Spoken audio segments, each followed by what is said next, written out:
even worse. We take those. Oh, rewind. Tried to confirm, but no dice. Rewind setting up, but they blocked nice it. Block. Can they punish? They could not punish. They tried. Reversal. Oh my goodness. Oh, oh! combo. No way. And Sonic Fox potentially. No, they dropped it. What the heck? Was that meant to reset on the meter? What the heck was that? It's so close. Hats trading. Rewind with the reset. With Shao. That was crazy. General Shao with the perfect timing on the fireball. He was fishing for those air fireballs pretty much that whole set, and he got it there at the end, the critical moment when Fox was trying to run away. That was crazy. I'm sorry, guys. I almost broke something over here. That was crazy. Did y'all hear me banging on the table? This is nuts. That was amazing. Insanity. Props to Rewind. I don't even know how they did that. Their first two picks against Fox in the tournament were both ineffective. Okay, Fox was close to being on a path to just 3-0 winners and then 3-0 grands, but they brought it back with the General Shao. Now we're going into the set 2, and so far Fox is sticking to the plan. Definitely is. I still agree with the Sindel pick, of course. Sonic been using it all night, very comfortable. And of course Rewind sticking with the Shao. Reset the bracket, feeling good. This is such a great set. I'm so happy that we got to witness this. Absolutely, and we are back to 0-0. His timing with that is amazing, and the jump. He almost got in. Time to defend. Fox, max pressure. Got the throw.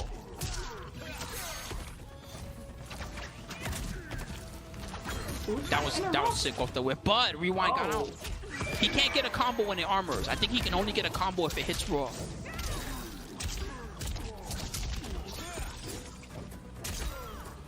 Ooh, we take that trade, and it's a combo. Wow, that was a skilled combo.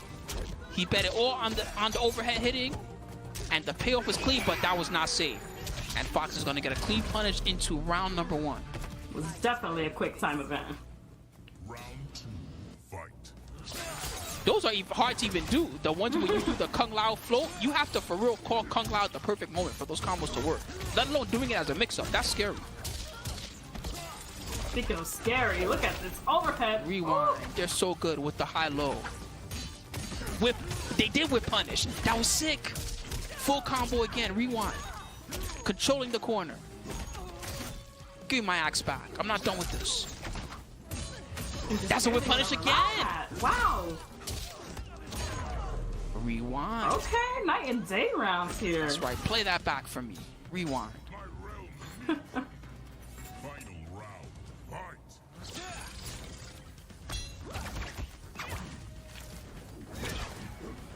Ooh. Fox is getting real. I don't want to go as far as call them super predictable, but they're getting real seeable with the hair move. They got to be careful about that. I think that Rewind might be catching on. The ducks, the jump overs. See, again, the same thing happened. They're kind of using that move a little bit as a crutch, and they got to be careful to confirm what's happening, not just do it. Again, Rewind. Calculated. Rewind smelling it. Good. Oh! It's a cross-up low when that happens, but you can still block it. Overhead. It's the combo. Rewind. Bro, you're so sick. Rewind. Feeling himself right now. Oh my God. This is the first time officially that Rewind has the lead in the set. Sonic Fox is now behind. 1-0 Rewind. Grand Finals reset. This is so intense. And like you said, like, the zoning patterns, Rewind is starting to recognize it. He's got it down to a science. He's even jumping over the air projectiles. It's getting sick. This is amazing. I feel like right around now, Fox is going to catch on and say, okay, I need to stop whipping my hair like that. I need to pick my spots a little bit better at the close range. It's going to get extra good. The adaptation is definitely coming. I mean, Sonic, one of the best at doing just that. Taking a moment to think here. Like, okay, let me assess. Yeah, let me just relax, think about what happened and why. Double Lao's going at it. Your name will for the Shaolin. From every monument, every shrine. But you can't erase it from the hearts of Outworld. Here we go. Round 1,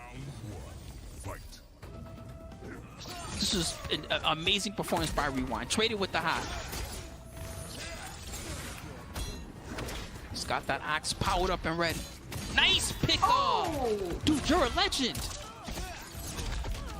Overhead. It's still a combo. And you notice how Rewind, he's following after the The drop though. I think we're getting a little too hype. We're commentating cursing.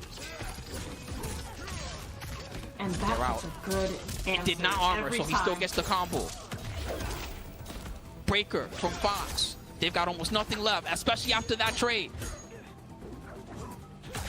Oh, nice. Oh, Punish though. Fox, you slippery son of a gun. Free mix-up. They tried to jump out because they didn't want to. And that was a smart conversion. They can break. It's still not over for Rewind, but they're in danger now. And the hats. It wasn't even a trade. Rewind got there first. Fight. Double Chakram hat again. At this point, it's like bowling. Who can throw the strike first? And that was such a smart jump back to evade both the hat and her air special.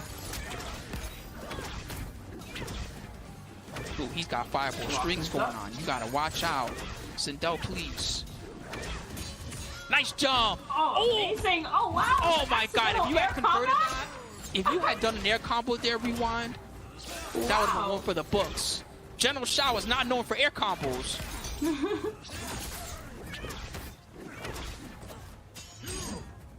Plus, walking back, seeing what Sonic's gonna do. Poke. Sonic does have the lead. That makes it dangerous to approach this way. Rewind trying to find their spot. Nice anti-air. That was dirty. Yeah. And they're cashing out. Lovely confirm as well. Going back into the zoning. They're respecting the breaker.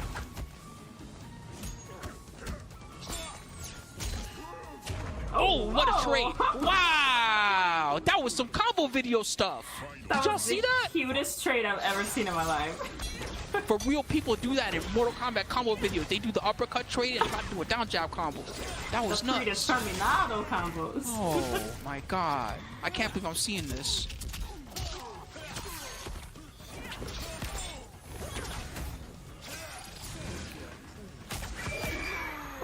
Again, single hit conversion. So good. Amazing confirms. Rewind getting slowed down now. Sonic being a little more on point with the zoning. He's ducking those like a robot. Oh no. Ooh, Goodbye, me. gotta break that. Nice knowing you. And he's eating Sonic all this combo. long-range game. The Chakram hats and the fireballs. Another hat. Protecting that space. And it's free pressure too. Flawless blocker. What that might work. That might. No. No, not far enough. Good block on the screen. Oh. Are you serious? No, no. Fox didn't fall for it that time.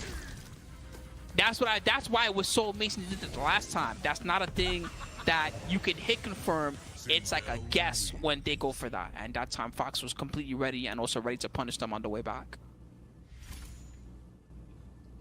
1-1. Indeed, 1-1 now. This is At the too high level, hype. they gave you a treat tonight. Whether it was the East Coast qualifier or the West Coast qualifier, there's no way that you couldn't have been pleased. It was a great variety of characters, a great variety of level of play. We saw amazing defense and amazing offense.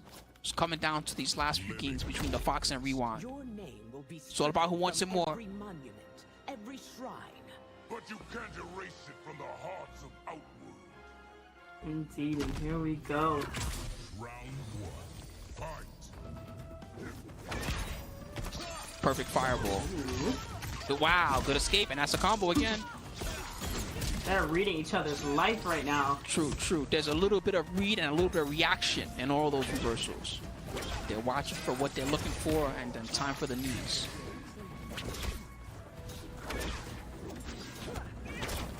Good fake out. Ooh. Rewind didn't fall for it. Good advance poke. So far, pretty good defense for Rewind. That could have been far worse. But Sonic Fox, a barrage. It's like the cannonade just coming at you. Close to death. And a gorgeous hit confirmed from Sonic. And they got it. The Fox.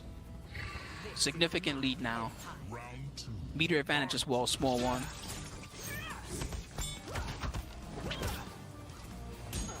Definitely see the adaptation here. Yeah, Rewind is looking a little bit passive. He's looking for Fox to make mistakes or do something easy to react to. And the Fox is not really giving it to them. Good block. And another nice throw. It is a guess. Forward or back.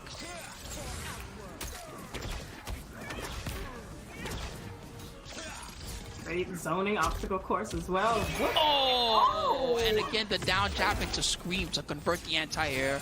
No more gas for Rewind. Running on fumes, but they got to make it work somehow. Sonic Fox getting in for the pressure. Nice block, but the overhead at the end of the string. It's a little bit too good. The flawless block from Rewind. Excellent break. Ooh, yeah. Hands off. Oh, big whiff. Wow. Down two, Sonic. Fox. All right, Sonic Fox looking especially strong in that game. You can tell there was a shift here. That little pause at character select, something was definitely reevaluated, and we're seeing it in real time. The zoning is more patient, more layered. The anti-airs are insane. Sonic is just back in their bag. You called it exactly right. They left really almost no holes in their game plan that game. There's not a lot for Rewind to latch onto there, but they just got to go back in and try again. See if they can tie it up. And I'll spare your followers. They will prefer to die in battle. Dang, this story between the two of them has been cool. We've been going through the whole saga of the story. They really hate each other. He's just like, I'm going to kill you and all your followers, and I'm going to take this money, and I'll see you in the finals. Good jump.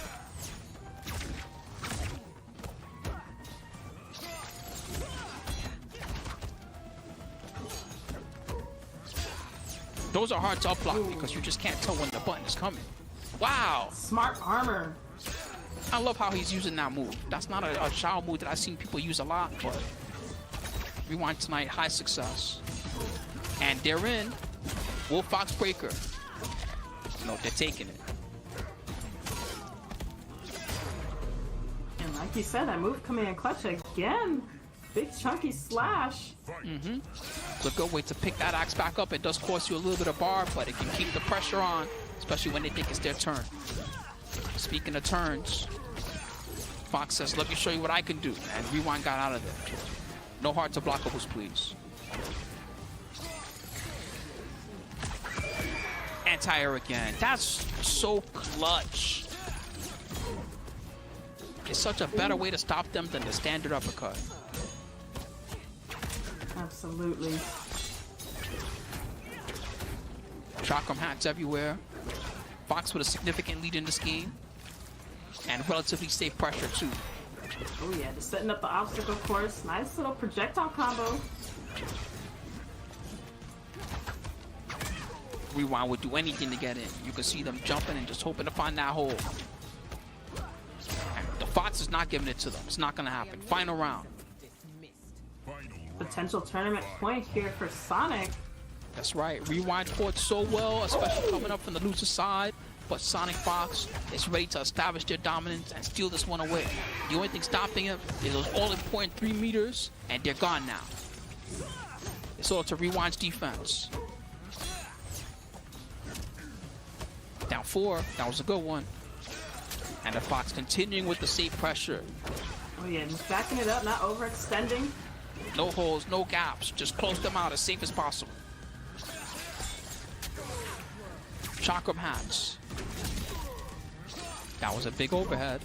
That, oh no, Rewind. That might have been a fatal decision just now for Rewind. He's out of cash and he's got a guess here in the corner. Fox with the hard to blockable. This is a big combo. It could be enough for the win. And Sonic Fox is going to be your champion tonight. NA West Regional Qualifier #1. Taking it in an epic set and taking the Rewind soul just one more time. Just to let them know your soul is mine. But let's talk about all those cartwheels, Sonic. Why are you being toxic? I like what Sonic love is it, going though. for with that. That's really smart, right? You know, Rewind is the entire time they're being really passive and cautious, and they're blocking their way out of the mix-ups and the strings, and they're watching for certain things, right? And by tossing out that random movement,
Ladies and gentlemen, fans and combatants, welcome back to another edition to the Mortal Kombat 1 Pro Competition online qualifiers. This one specifically is the Oceanic Regional Qualifier number 2. I'm Darth Arma, joined by Miss Meeseeks. Miss Meeseeks, how you doing today? I'm doing great, Arma. We are here with a great bracket ahead of us. We're going to be seeing a lot of familiar names if you guys watched the first regional qualifier here in Oceanic. And I just cannot wait to get this going. I mean, look at this bracket. Look at this beautiful bracket. It's a great bracket, let me tell you. Waz, probably known as one of the most consistent top players in this region. Like, this is Waz's region. You know what I mean? Yeah. Like, he is the one to lose this. And even though a lot of people feel like that, people are going toe-to-toe with them. Game 5 scenarios. Last qualifier, Wi-Fi Scorpion knocked them into the losers finals, and then, you know, this miraculous comeback, this reset. So it's gonna be incredible going on from here on out. Like, it's not gonna be one-sided at all. At least I don't expect it. He's gonna be going up against Bruno, who also made top 8 at the previous qualifier. We got some names we're not super familiar with, but I guess we all are familiar with just the name Doug. We got Doug going up against the Wizard of Oz. Great pun, by the way. Who Wizard of Oz did make it to top 8 last time, but made it on the losers side and was out in losers, but I mean has a much better chance here coming in winners, able to, you know, tank a loss if he needs to and make his way back. And looking on the loser side of things, we have another new name. We have Sagat83, who was able to make it through the bracket this time. And he's going against Clockwork, who also made it to top 8 last time here in this Oceanic qualifier. Like you were talking about, we see Wi-Fi Scorpion, who was the one who was giving Waz trouble. I mean, he has a crazy smoke, super nasty, and he's going to be going up against Ketchup Llama, who I think is my favorite name out of this top 8. Great name. Just fun to say. Ketchup Llama. Yes. Ketchup Llama. Ketchup Love Llama. it. Love it. Love seeing these other regions get represented. I love seeing these regions have these opportunities to, you know, hey, play online, do well. Like, yeah, you got to work, and that's what these guys are all doing. Like, even though, you know, it's not as big of a region as like North America, you still got to put in that time to really hone on the craft and just make sure that you are in tip-top shape. Make sure that you're coming out in the better of the two in the scramble situation. And it's not easy. It's not easy no matter what region you're in. Like you're gonna be sweating. Yeah, and I mean, what I love seeing about these regions is we get to see a lot of different characters too. I feel like regions like hyper fixate on certain characters that maybe we aren't seeing as much in the US or in NA as well. And I mean, we're looking here at people who are picking their characters right now. Waz known for his Ashra Serena. Sure. Plays Ashra Serena. I mean, Waz plays pretty much everybody at a good level, but definitely his strongest like shell going in. It looks like we see, actually, we've got Bruno hovering over Rain, possibly, but I think we're going to see some great different variety. I love seeing, like, I feel like there's an entire, like, kind of bubble of a scene over there in Oceanic where we're going to just see some gameplay that I'm just super excited for. Well, what's cool is I love how you mentioned that it's a bubble, and that could be a good thing, that could be a bad thing. But what's interesting is that like these guys are all very familiar with each other, so they're familiar with each other's play styles, and as a competitor, no matter what you're competing in, when you're playing with someone who's like technically your sparring partner or someone who you've gone toe to toe, like a longtime rival. Those key moments can sometimes happen when you do something out of the ordinary, something you don't do when you're, running long sets, or something that you didn't even think about doing the last time you guys met. And that's what's so cool. You get this like different kind of gameplay, this Hail Mary, this wild card that just like whips out of nowhere, and it could make or break you. And you have to be on your toes because this is when it counts. When the pressure's on, pro comp points are on the line. All these qualifiers, there are qualifiers for a reason. You get enough points, you get sent out to the finale, and it's just incredible to be part of esports history, part of Mortal Kombat esports history. And it's cool. It is pretty great, and like going off the point that you made about them like knowing each other and playing with each other, we do get to see also a lot of just like extra layers. We're used to seeing, if people haven't played each other, maybe layer 1, 2, 3. Yeah. But if you've been playing these people in first to 10s, first to 20s for years at this point, they know you, they know your play style, etc. And it's just going to be great to see the levels of gameplay, the levels of mind games that we see going into this as we start our first match here, guys. We've got Waz, we've got Bruno loaded up, and we've got some Ashra Serena versus Rain, bringing the Chameleon, who is now legal in the pro comps. Very excited to see this. That's right. I mean, this cameo has been, the talk of the town in terms of like how good she is. Like people are saying she is busted, but the drawback is the cycling of the 3 different costumes, giving you access that is mostly not in your control. Yeah, of course. I mean, cycling through every 6 seconds, it's a lot to keep track of, as well as keeping track of what your other opponent is doing, making sure you have the right combo setups going into it. But Chameleon really brings a lot of variety in gameplay. I really have been enjoying seeing her in this game. I love it. I love seeing it. It's so fun, and just you gotta stay on your toes. All right, Rain pretty much setting up shop. I like the disguise there of like getting in through that bubble using a katana lift where you almost couldn't see it.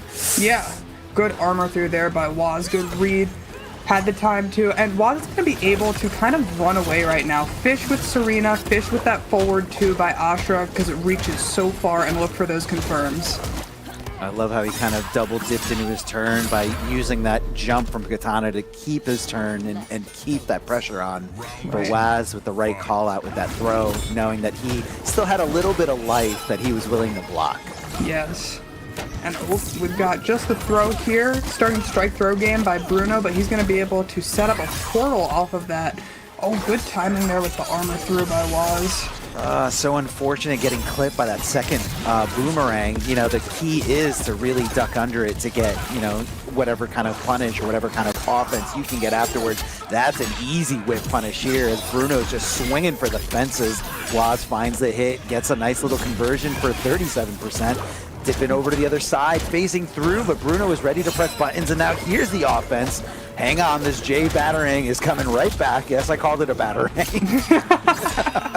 It's a batarang of sorts. I'll take it. But yeah, I mean, what chip damage here for Bruno. Good neutral ducks. He gets sniped again by the Serena cameo right there. Waz gonna be taking this, going up 1-0 here in our winners semifinals. Yeah, I love the effort there by Bruno at the end. Like, even when it looked pretty bleak, it looked pretty grim, still able to do what he had to do under the Serena ranks. They do come in as highs, and he knew, like, I can't block anything. Like, I have to, if this is gonna happen, I can't block anything because I'm gonna get chipped out. I don't know if we're going to see a character switch. Maybe the rain was just a little bit of that wild card mentality that I was alluding to earlier. Yeah. And it just didn't work out. We're seeing Natara. It's interesting because Bruno was pretty much a loyalist in that top 8 in the regional qualifiers before. He was playing as Tanya Goro, which is a very strong shell. And it's interesting seeing him come out. It looks like he's set on Chameleon as a cameo and is switching around the characters right now because it's Natara Chameleon coming at us. I mean, it could be. They didn't. I believe Bruno and Waz didn't meet last time in the bracket. I don't think they did. But it just kind of seems like he's just trying to keep him guessing. Different characters. Could be Ashra specific tech.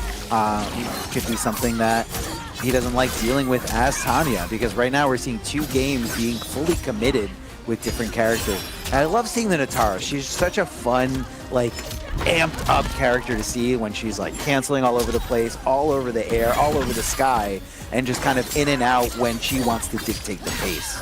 Yeah, I absolutely do love Natara gameplay for the same reason as well. She's able to get those side switches like she just did. She's able to get those dash cancels and really picks up the pace of the game, which I love to see. Love to see it. Putting pressure here on Waz. Gets the opening with the overhead Melina ball roll and is forcing Waz to spend those 3 bars for Breaker. Waz pressing some buttons there, maybe was trying to call out some stagger pressure, but Bruno giving him the entire string and, you know, being the winner of that round for it. Wake up attack. I wonder if, I mean, I guess the Katana fan lift keeps it sort of safe, but lets you still combo because there's like a lot of hit stun from the blood split, the blood spit there. Yeah. Watch your feet. Ooh. That hit her through? How did that hit her? That is so interesting. Oh my god, her ankle got armored through. Alright, the punish, forcing Breaker. Neither of them with access to bar right now.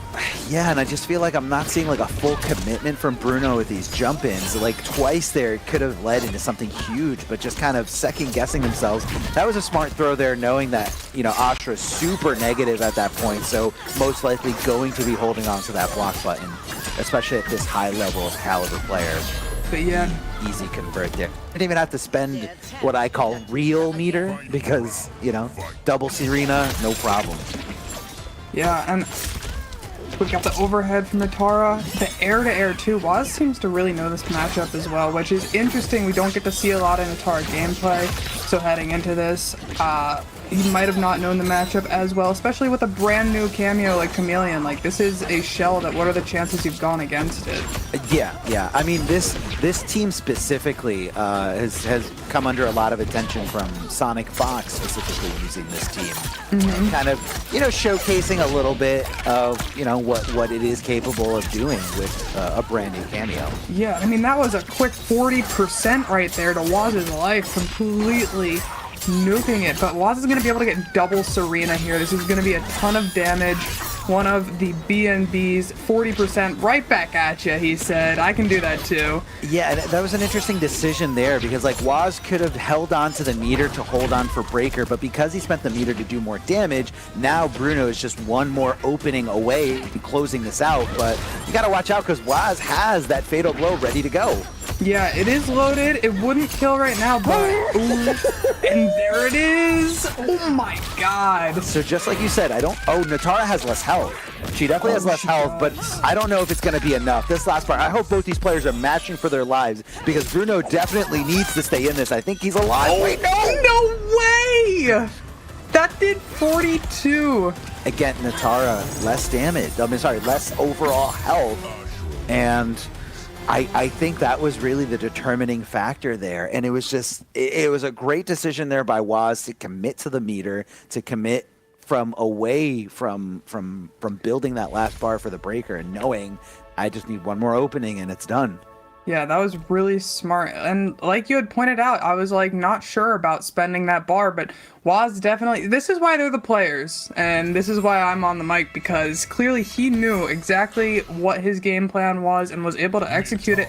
He's sitting here on set point right now, looking to make a 3-0 sweep possibly on the winner's semis against Bruno here. He's gonna stick it out with Natara Chameleon. I think this is the right decision though. Like that last game was so close. It could have gone either way. Just stay committed, stay composed, and just say, all right, I just need to adjust a little bit and I can make this happen.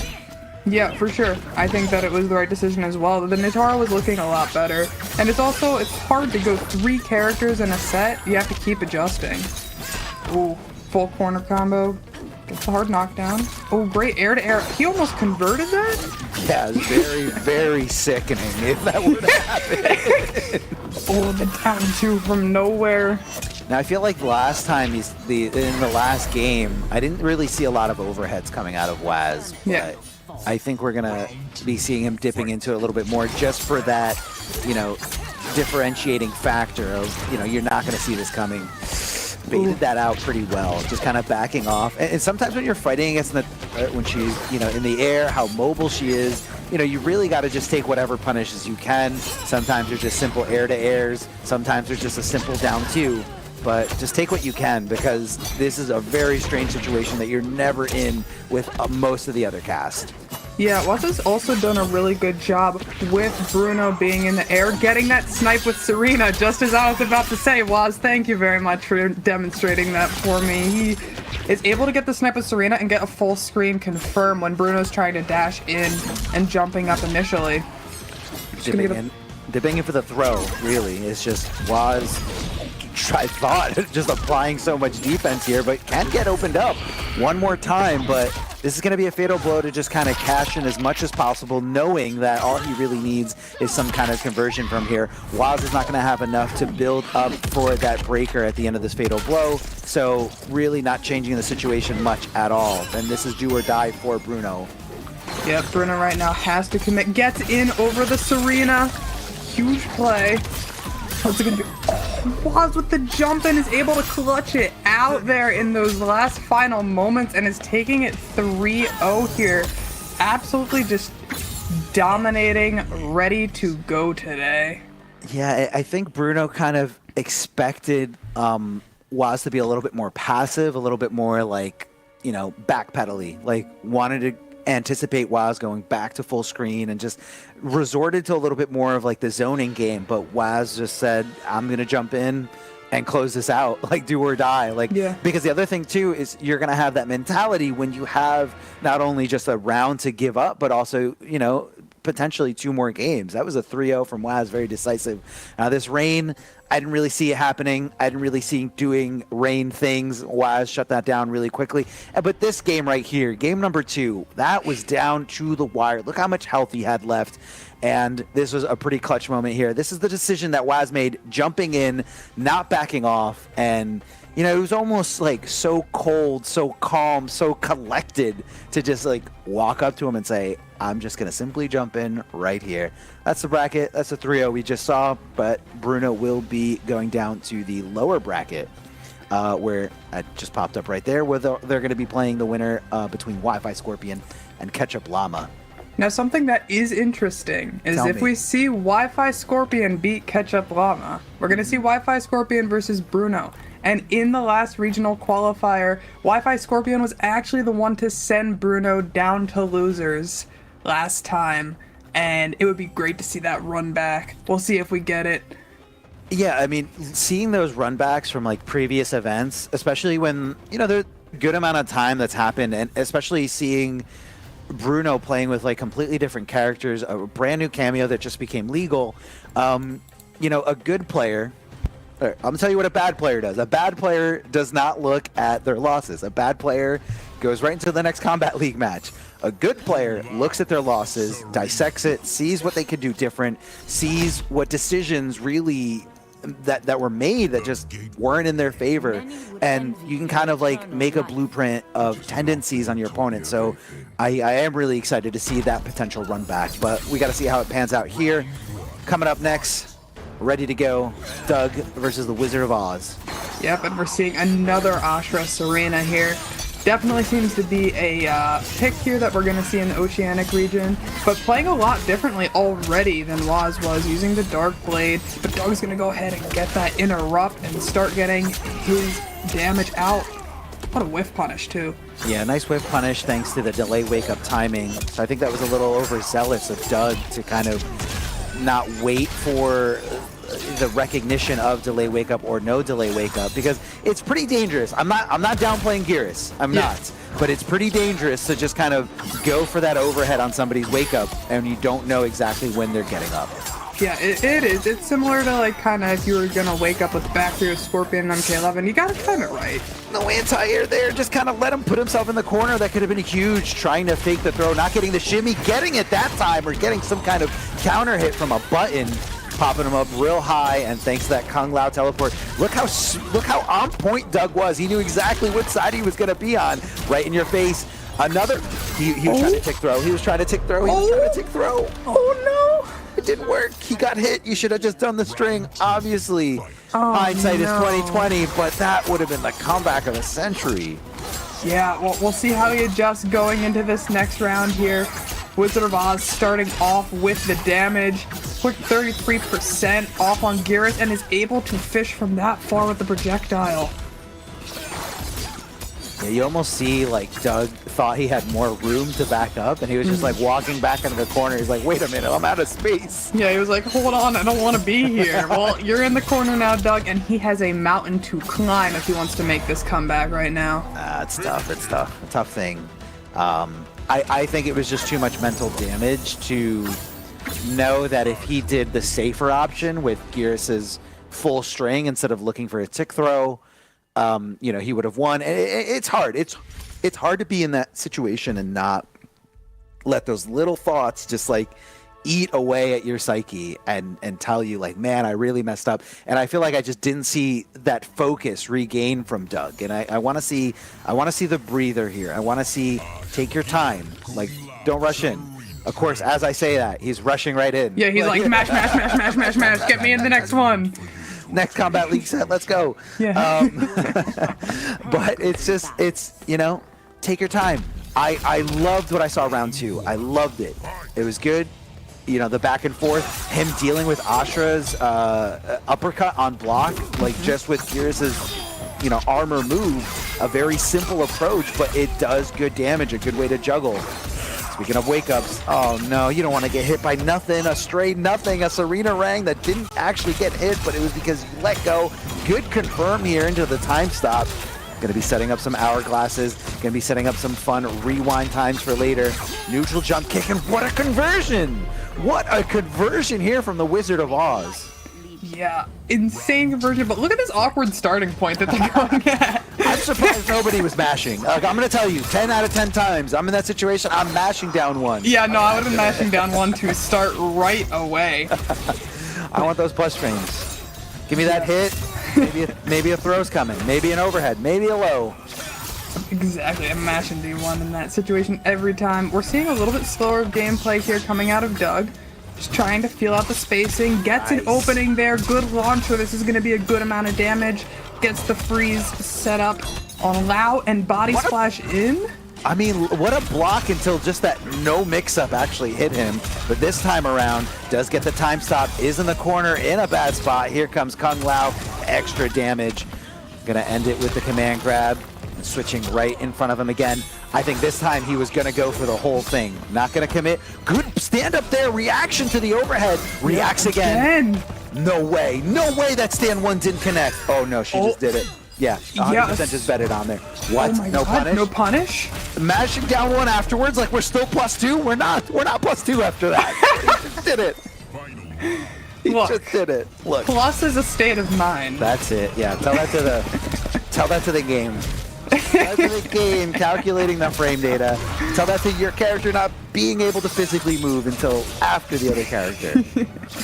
Yeah, well, Doug, that was a great round for him. Definitely making the adjustment here, playing a lot more slow, a lot like more full screen, which you don't see as much from Garrus in this game. But we see just Wizard of Oz getting hit by some stray things too. It's gonna hurt. This is gonna hurt big time. That low launcher just does so much. If he's got the resources, if he's got hourglasses. Oh, there's no way it's enough. Oh yeah. That was enough. That was 50% Arma. I'm telling you. I'm telling you. I was telling you it was gonna hurt. Serena extra damage or not, like that hurts. Wasn't ready for it to hurt that much. It hurts. He's like, bet you got the that launcher. It like doesn't scale afterwards, but that launcher is super unsafe. But what the trick is, and not a lot of people know this if you aren't playing Gears, if you commit to that whole low string, it's super unsafe. But what's so good about the Kung Lao hat is that you can block confirm. If they block that low string, cool. I'm going to go into the Kung Lao hat. Before it used to be plus, now it's only -2. But you're safe. And if they do get hit by it, which it is a low, it's going to happen. People are going to get hit by it. You go for a big launch and barely any scaling if you've got those resources to really, pack the punch. Yep. We're seeing them both kind of feeling out the spaces. Oh, Doug going in. Lao hat. Decides to block after and gets the first block and gets hit on the launcher. This is going to be a lot of damage though. Go ahead and get one of those hourglasses loaded. Doug making his way in. Blocks. So much patience too from both of these players right now. Oh, gets the tick throw. Oh, and setting up, and I love the holding of that Kung Lao hat because you don't want to let it rock right away because it's going to hit Serena and not Astra. You want the pressure to be on Astra. You want the pressure to be on the main character. Good block of the low. Good reactions of the overhead. I mean, Doug is all over it in terms of defense, but that offense just takes a little bit of time to really start up here for him. Yeah, but he went ahead, got the time stop, is forcing Breaker here. Both of them with Fatal Blow on lock. We got Doug with access to 1 bar too, gonna be able to whip out more damage. Ooh, fishing.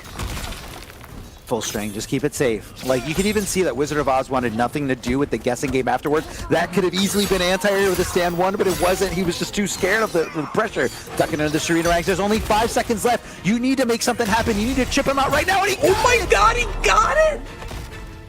He got it. Super clutch moment there. A lot of people don't expect that because it starts up so fast, but the sheer payoff of what Geras gets from the time stop at full screen is huge compared to the risk. Yeah, I agree. That was a great play there from Doug. Great read. Able to pull it out in the last second. I was watching that time tick down. But you know what? Geras is the keeper of time. He's got it under control. On his side, always. This is what I'm talking about. When the hat hits Serena, it lets Astra keep moving. It lets her convert, and that's a bad time for you because she can easily convert from Serena at pretty much any range. Mm-hmm. There's the full string. Tries to challenge with the stand 1, but I mean, I think Wizard of Oz needs to kind of make a note of that. He might not know how negative that string actually is. Doesn't get the launcher, and that could have been a much bigger punish because that whiffed. He wasn't able to cancel in the Kung Lao hat, but goes for a ride anyway. Gonna tap in some big damage here thanks to the Fatal Blow. Just wants to get it on the board, wants to get it over with to go into that round stealing situation here. One more opening is gonna be all that Wizard of Oz needs to stay alive in this game number 3. Yeah, now Doug does have access to Fatal Blow if he can get 1 touch into it. Might not need it though. He thought he was gonna backdash. Whoa, got clipped! Is he there in time? He is. What? Oh no, he didn't get the launcher in time. That's but okay. Still finishes it out. He's still able to clutch it. The command grab. Yes, you're holding on the block for dear life. I mean, especially after a weird little scramble like that, like after your opponent dropped the combo. Actually, thinking back to a tweet I read a few days ago by DJT, he said one of the most common reactions to your opponent dropping their combo is them going for a throw. And that's exactly what happened there in this situation. He got him with the time capture.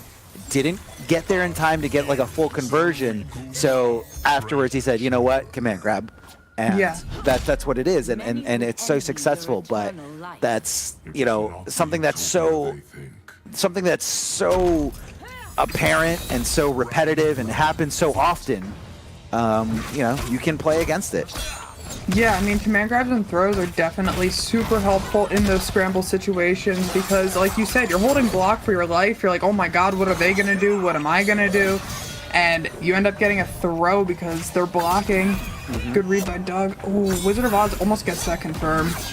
These blocks by Doug have been on point, but that snapper. I think that was an input error there. I don't think he knew what side he was, if he was on the left side or the right side, so it inputted his special move the correct direction, the incorrect direction.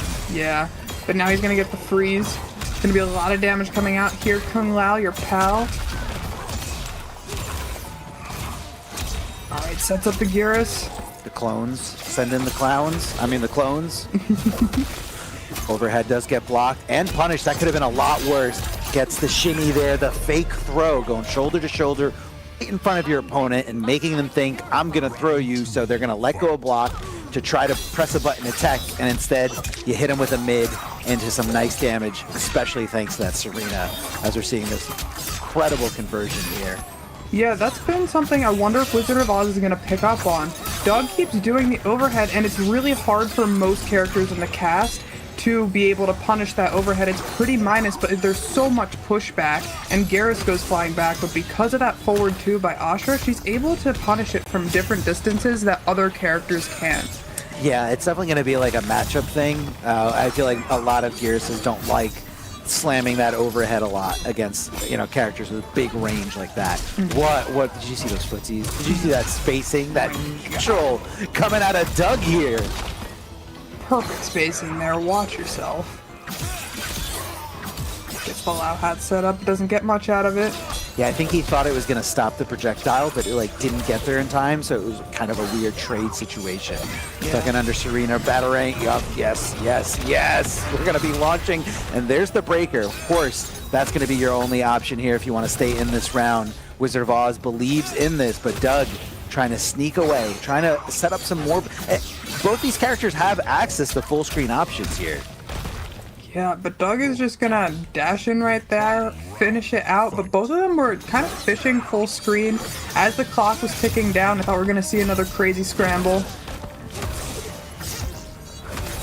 Yep. Really smart Wizard of Oz using that Dark Blade to make sure that he has those full screen options if that's how Doug wants to enforce neutral.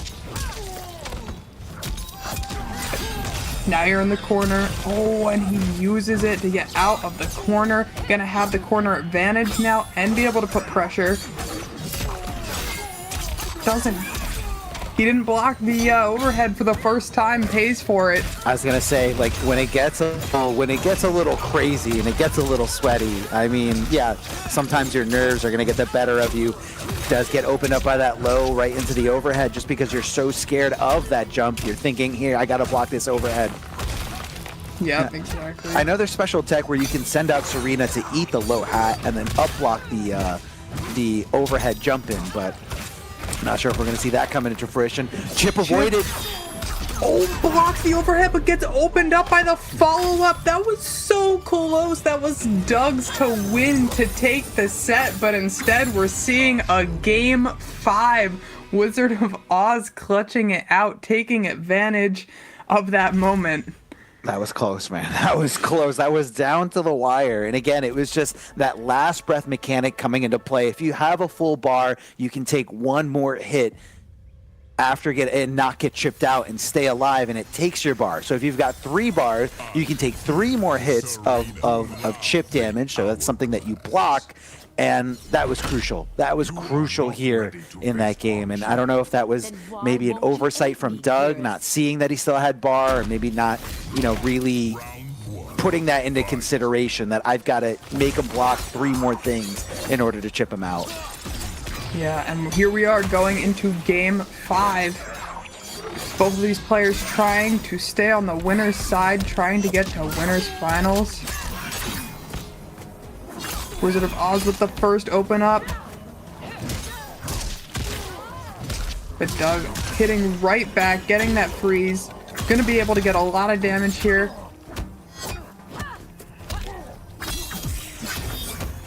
Super plus frames after that. Anytime you see that gold projectile coming from Ashra, if you blocked it, that means she is super plus. It has a lot of startup. You have to interrupt it before it comes out, but just know in that situation you're not going to come out the victor here. Wizard of Oz on match point here. Doug's got to tap in. I know that last round didn't go your way at all. I know the round before was even more heartbreaking, but still you got to commit. Got to mix it up a little bit. Love the bait out of that normal. Getting that huge whip punish. One of the best things about Gears in this game, that far-reaching, that far-advancing mid that just kind of stuffs anything as you're trying to match them. Button stood up a little too early. Got hit with the Serena Rang coming back. But yeah, it's okay. Bro gets hit with the Serena. Oh, and this is going to be a hit confirmed. Yeah. Let go too early, man, and that's what you get. That's what you get for letting go too early. You gotta wait and let it hit Serena. I'm sorry, you have to wait and let it hit Ashra. Back throw to put him into the corner. Doug fighting his way out. Just kind of just haymakers back and forth. Said, this better hit Ashra because I need to win this round. Yeah, I mean, oh my gosh, what a whiff punish there from Wizard of Oz, forcing the breaker here out of Doug. But that was Doug's round right there, that second round. And it's coming down to the wire, guys. We are final round, final game right now. Oh, come on, Doug. That Kung Lao hat needs to stay out a little bit longer. Tries to go for the shimmy himself. Gets it the second time around, as Wizard of Oz did go for some kind of flinch there.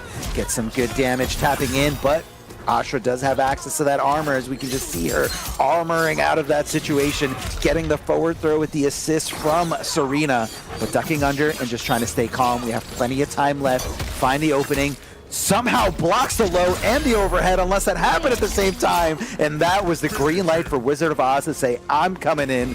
I'm going to just apply my offense, and I'm going to take this clutch victory. Wizard of Oz over Doug. But that's not going to be the end. That's not going to be the end of Doug.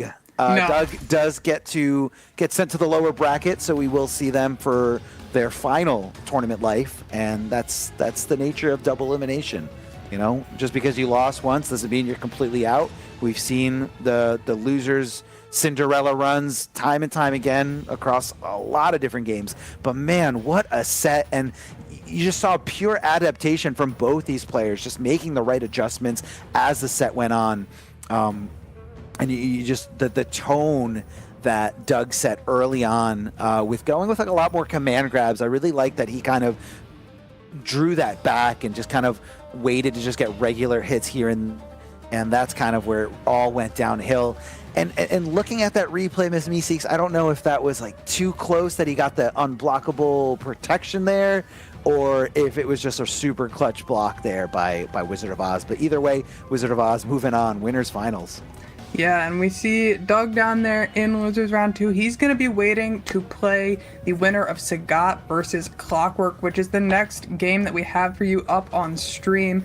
And I mean, that was just as close as it gets. We saw many rounds down to the wire. We saw many matches down to the wire. That was as game 5 as a game 5 can get, to be honest. I do agree. I really like how Doug changed up his game plan, because it wasn't working initially, and completely changed kind of his style, his pacing, and almost clutched it out. It was really close. Yeah, but you know, Wizard of Oz coming out on top, and I think it was he was more aware of the full screen time stops, where he wasn't like going ham and going crazy on, you know, all this offense from full screen. Like, he started respecting Gears at those ranges.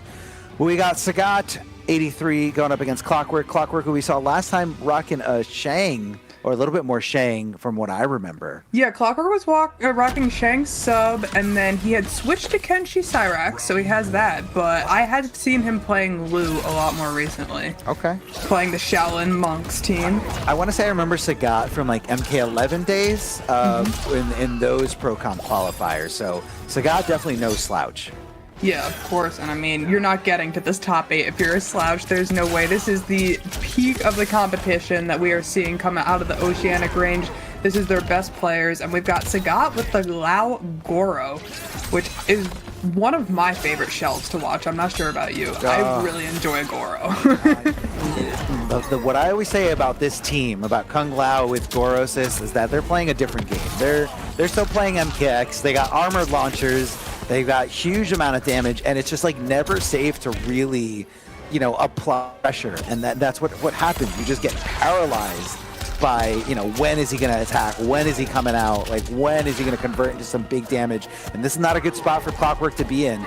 Getting chipped away here, and it's still his turn, able to swing back with some standing normal buttons, and Sagat setting the tone here for us, getting that first hit, eating through that projectile is Clockwork with that Liu Kang amplified fireball, goes through all other projectiles. What happens when two of them meet? I never tested it. I'm actually not. I'm curious. Did they just like nullify each other out like Street Fighter? Yeah, we gotta test that. We gotta hop in the lab after. Oh, that interrupt there by Sagat was ridiculous in the middle of loose string. Oh, Goro, you went a little farther, buddy. Yeah, that is not an auto-tracking cameo. So that's a cameo that you have to specifically place close, medium, and far, depending on if you're trying to keep yourself safe or if you're trying to convert for more damage. And that's something that you can do pretty much last second. Big jump in here, complemented perfectly by that Kung Lao hat. You don't want to sit still. You want to keep moving around. You want to know that you have those options. Speaking of moving around, but doesn't get the Goro up. He doesn't get the Goro extension, but he can still take it. Oh, he breaks the armor right there, clutching it out on the wake up against Clockwork. Able to get those 2 hits in time to hit him out of that armored wake up. Great. Shredded. Heads up there from Sagat, though, making sure that he had the armor breaker ready. Yeah, he just shredded through that armor. Multiple hitting strings, and, you know, it really depends on what the armor in question is how it moves. Yeah. You know, so if that's like, that string is not going to work against an armor like Sub-Zero's EX Slide because that low profiles him, but because Liu Kang jumps in the air when he does his new bicycle kicks, that was just like that perfect spacing, that perfect occupancy of space for Kung Lao to just shred right through it.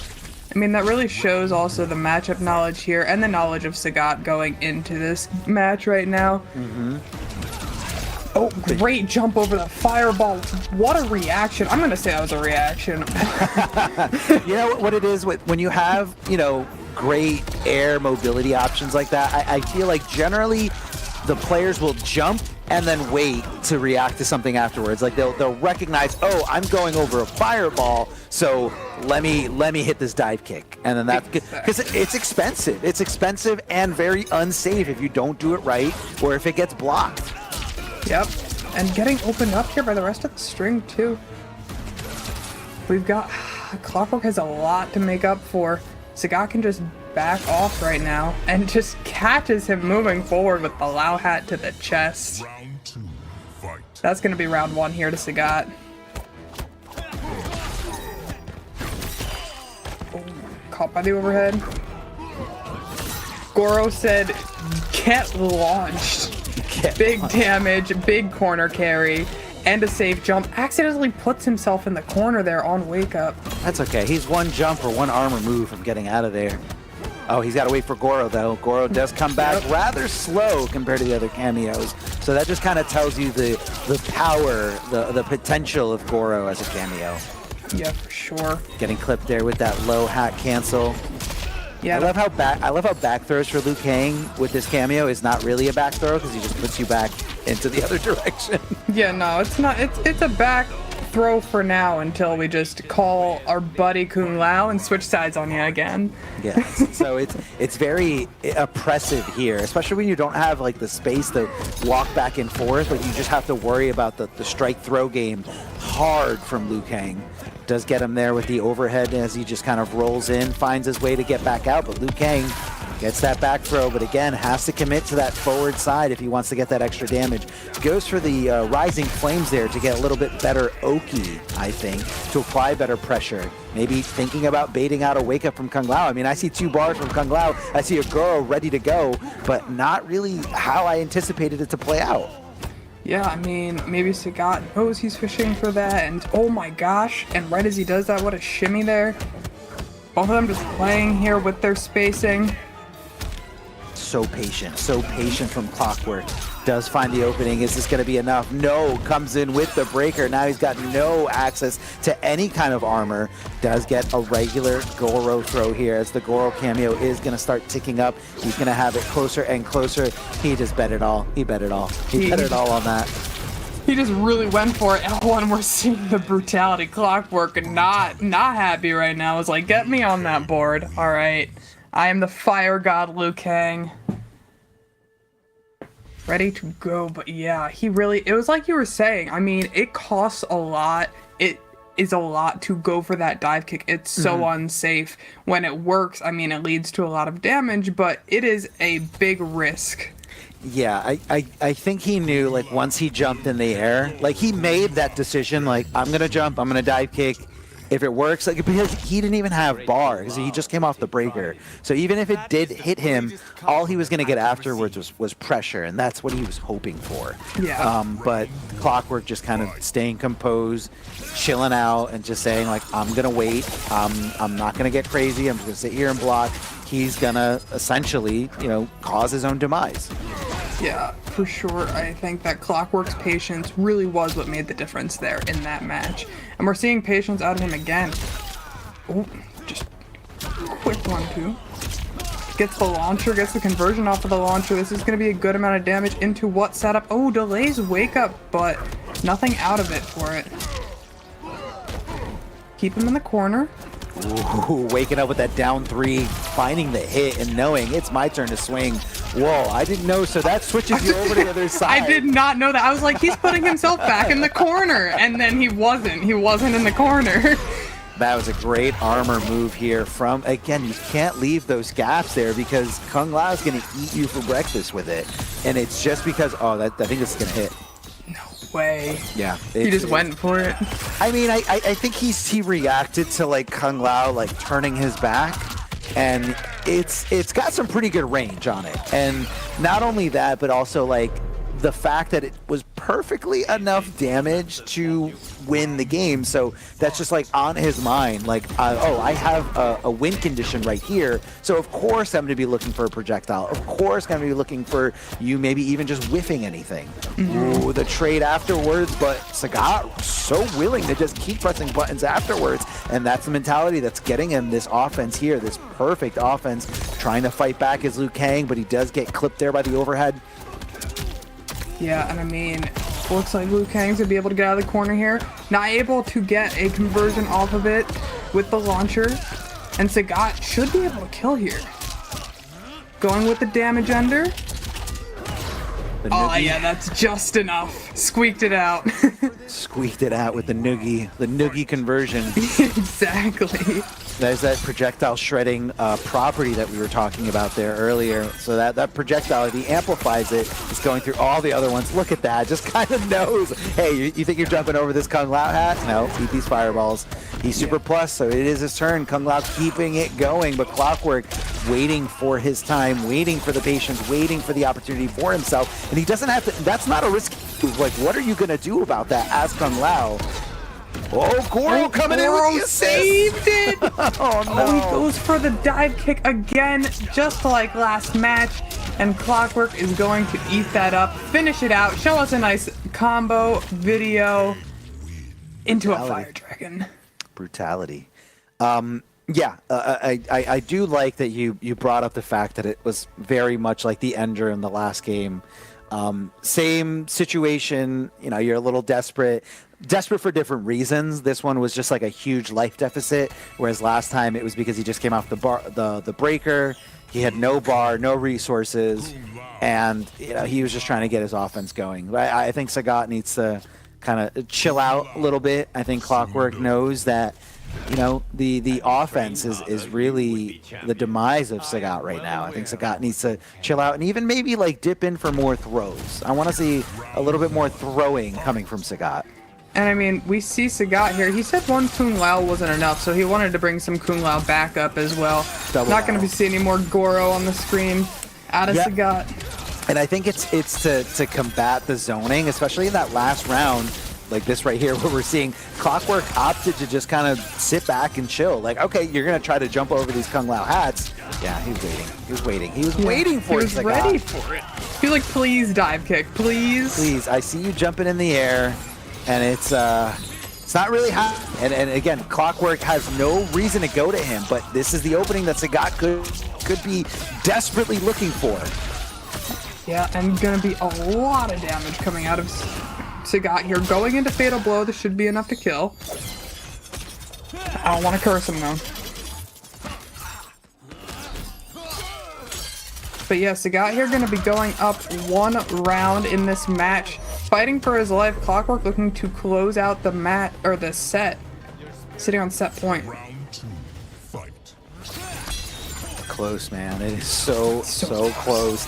And you think that the way that they went into this game number 4, it looked like it was all Clockwork backing off, but this adjustment, this switch to the Kung Lao cameo is doing wonders for Sagat right now, just to be able to contest with the zoning from Liu Kang, because the zoning with Liu Kang and the Kung Lao cameo on the other side has just been a wall that Sagat could not get over. So he needed this extra little help where Goro really wasn't cutting it. Oh, if he ducked under there on the wake up, that could have been a huge punish, but he was ready to block. Very unfortunate for Sagat, but really good situation for Clockwork. That could have been the end. Seriously, and we're back to full screen pressure like you were saying. This is helping so much better with the zoning against Liu Kang, but he's gonna just come in with that hard to blockable, open you up, full damage, and go back full screen, back to zoning. Ooh, he didn't use a bar. He didn't use a bar. He had it. He could have ended it right then and there, but I guess he just didn't believe, didn't react. Oh, the armor going right through, meeting him perfectly as he lands on the ground. Sagat gonna do anything but block in that situation. Oh my goodness. Clockwork here sitting on set round possibly. Working his way through it. Going back to zoning. I do like how Clockwork's kind of switching it up though. He'll zone a little bit. He's dashing up, putting pressure, backing off. Makes, oh, great hit through the armor too. Makes it a lot harder to get used to and adjust and make sure that you're able to exploit your own gameplay. Now this time the armor not really going to get as much because he doesn't have access to Goro, but instead getting a little bit of pressure here. Now we saw Sagat in this situation just 2 rounds ago, and he was able to make the comeback. What? The spacing there, able to punish that down button. And I haven't seen it. Oh my god, Sagat is sitting on life point. He goes for the dive kick like we've seen before. As his Hail Mary, gonna go into the noogie, re-stand, get the... But just the armored wake up. It wasn't enough. What was he fishing out? I mean, maybe he thought a throw was coming. Maybe he was going for some kind of fake shimmy there at the end, but it was such a great placement of the Kung Lao hat to go through that first hit of armor. If Sagat just applied a little bit of pressure afterwards, he would have went right through the armor. He would have converted into something good, and that could have been a Game 5 situation, but instead it's going to be Clockwork that's going to be taking it in a 3-1 manner. But that was still very close. I mean, maybe we could have seen an adjustment a game earlier from Sagat, but that was the decision he made, and he's got to live with that one. Unfortunately for Sagat, that is the end of his road here, as this was in the lower bracket. But man, what a set! What a really good set to be proud of. To, you know, be able to kind of just say, like, yes, I can switch it up. And maybe he learned a lot from this matchup. Maybe he learned a lot from this situation and how to be a little bit more patient in those clutch moments. And this is really where, like, it could have gone either way. Low hat here, and you could see how he was, like, walking forward. He was so sure that Clockwork that was not going to press anything, and instead got the complete opposite, a huge wake-up attack. Yeah. I mean, we definitely saw some adjustment there out of Sagat and out of Clockwork. It felt like a Game 5 to me, gonna be honest. Sagat definitely was able to make adaptations, just not quickly enough to pull it out for this set. And so we're gonna see Clockwork moving on to face against Doug in losers round 2. And we've got, coming up though, we've got Wi-Fi Scorpion and Ketchup Llama. Because, of course, Ketchup Llama goes together, but Wi-Fi Scorpion ended up getting second in the last regional qualifier. Really strong Smoke player. Yes. He played with Smoke Lao when we last saw him, but like we've seen with the other players, he could have a completely different character at this point because so many people have switched since the last regional qualifier. Yeah, and that's the thing, right? That's the thing, that it's just something that these guys are all so familiar with each other that they have to, you know, expect the unexpected. But looks like we're getting what we expected here. Wi-Fi Scorpion, of course, picking, I want to say, the Wi-Fi Scorpion of this game. Yeah, pretty Smoke. much. Why? Why is let me tell you, like, sometimes when you get desperate and you say, you know what, I'm going to say yes to this Wi-Fi game in Kombat League. I don't know why, it's always a Smoke player. I don't make the rules, that's just what it is. It's always a Smoke player. Yeah, I agree though. I've seen it. It seems like everybody was complaining about Wi-Fi Scorpions in KL. Now it's Wi-Fi Smokes in KL. That's it. MK11 and MK1. The more things change, the more things stay the same. Exactly. Oh my gosh. That was a good challenge there with the down one. And that's what it is. When Smoke is like invisible and in your face, you kind of have to like anticipate like what kind of challenges you're going to go for. You can go for, you know, double dipping sort of in this manner where you just cancel your down ones into, you know, a great special move that leads into some good damage, some great offense. Some players like to just challenge with standing normals to get some good hit confirms. And speaking of good hit confirms here, Wi-Fi Scorpion finding the hit and just easily converting afterwards. Yeah, I mean, Poke Special has been super, super strong in this game. And again, wow, another great anti-air there out of Wi-Fi Scorpion. He's going to be able to get some Oki off of this knockdown. Comes in with the forward 4.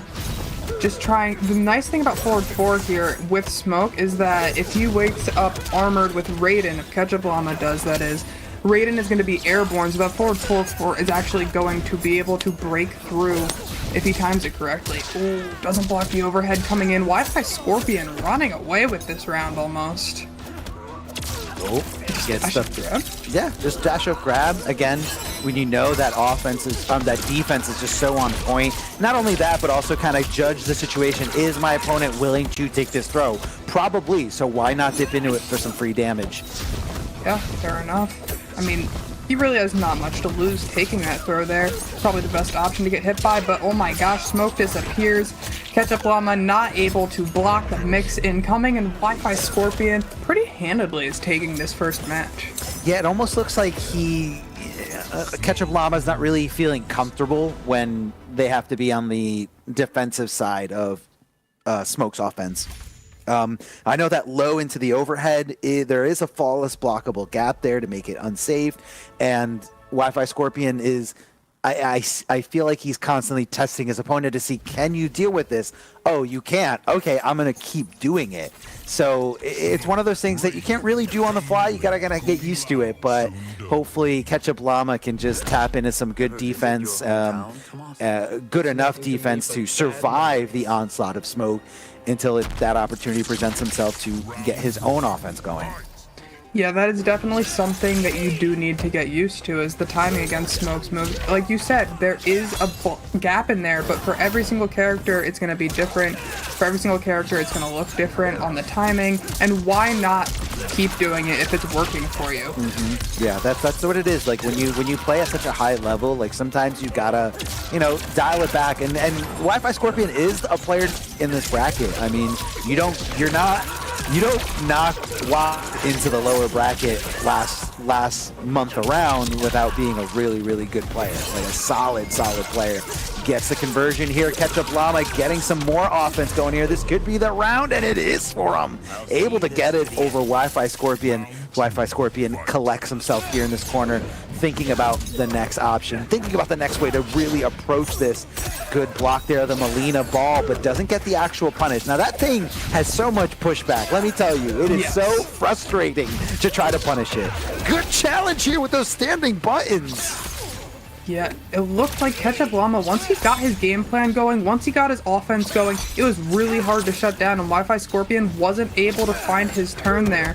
But is using Loud Hat here, kind of fishing, being a little bit more patient, but able to open up on the low here against Ketchup Llama, sets up another hat. Can you deal with these hard to blockables? Ketchup Llama was dealing with them, but he got grabbed instead while he was blocking for his life. Oh, what a big whiff Superman there. That could have been a lot worse for him. He just sniped him out of the air with the knife. But it was funny because he got hit, so like it hit him too, like his knife is so connected with it. I think that just proves that the knife is not magical. It's a string. Yeah, It's just a string, guys. He's just got a wire. The knife is not magical. it's definitely just attached. He's got like it's like a boomerang. You're gonna see it again. Why? Why did he fall down? Unless that knife is physically attached to him. Exactly. We solved it. He has no magic powers. They established that in the story mode. Yet, I'm seeing him disappear and just turn into everything with his magic knife. Yeah, we've got Procom Mythbusters here for you guys, alright? We're gonna expose the truth. Wow, what a great interrupt there from Ketchup Llama, but drops the combo afterwards and is going to eat so much damage on his smoke mix-up. Oh, blocks right, blocks right. You can only guess right so many times. I know. You can only be so lucky. Good patience here by Wi-Fi Scorpion, knowing that the Jade Glaive was coming back around, knowing it's not his turn to really, or not in his best interest to really try to wiggle out of this pressure. Able to Superman right over that Lao hat.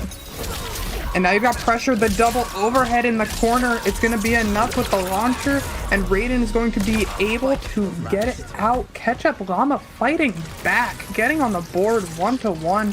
Definitely made a huge adjustment in his gameplay and his game plan here against Wi-Fi Scorpion, and we saw a lot better of defense here out of Ketchup Llama. Yeah, and I don't see him going for anything like too crazy. Just kind of try to block it out, and see where we can apply that offense. And a lot more challenging is what I'm saying. That first game, it looked like he was just kind of willing to block everything, block the low, block the overhead, block the low, block the overhead. But this time around, challenging back with the stand 2 string, to get his own offense going. So Wi-Fi Scorpion is the one to try to mix it up here, try to change up the approach. I also love how Ketchup Llama was dealing with the random teleports coming out of Wi-Fi Scorpion. There weren't many, but he was just meeting them with down 4s, back sweeps. But unfortunately for him, eating the bad side of this combo, challenges back with a down 1, knew that he was super plus afterwards and said, you know what, why not? Let's mix it up with Melina overhead ball roll. Yep, exactly, and just like that, Ketchup Llama has his offense going. Wi-Fi Scorpion, right as I say that, is able to open them up, get the launcher with Lao, and this is going to be so much damage that Wi-Fi Scorpion's getting on the board. 47% almost of Ketchup Llama's life. Hold on, we got a lot of damage on our end though. Double glaive in this combo, and this is really what Raiden does. Raiden hurts so bad accessing. Now I don't think this is going to be enough. I mean, this is the end of a huge combo. What do you think? To see how hard it scales. Will it kill? Yeah, will it kill? I hope you're mashing for your life right now, the both of you playing that mini game.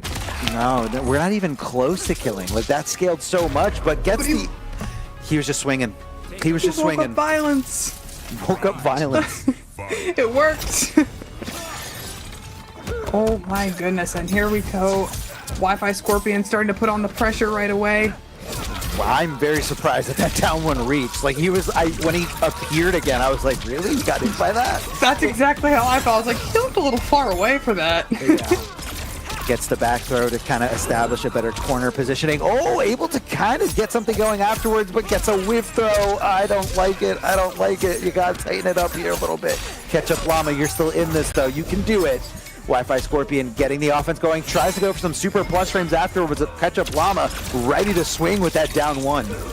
Yeah, I like the strike throw game as well that Ketchup Llama is starting to really implement here with the Jade Glaive, knowing that Wi-Fi Scorpion is just going to be holding block for it. Look at this chip he's trying to get out. Ketchup Llama happy to keep backing off. I love how Wi-Fi Scorpion knew to hit Melina on the way out. Like, you know what? Get out of here. Yeah, exactly. Stop.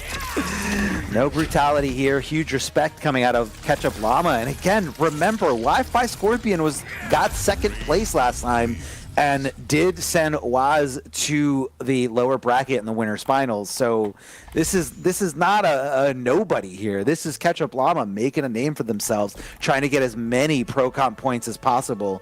And I could see Ketchup Llama going all the way here. Yeah, for sure. I agree. The way that Ketchup Llama is playing right now, like you said, Wi-Fi Scorpion, no slouch, right?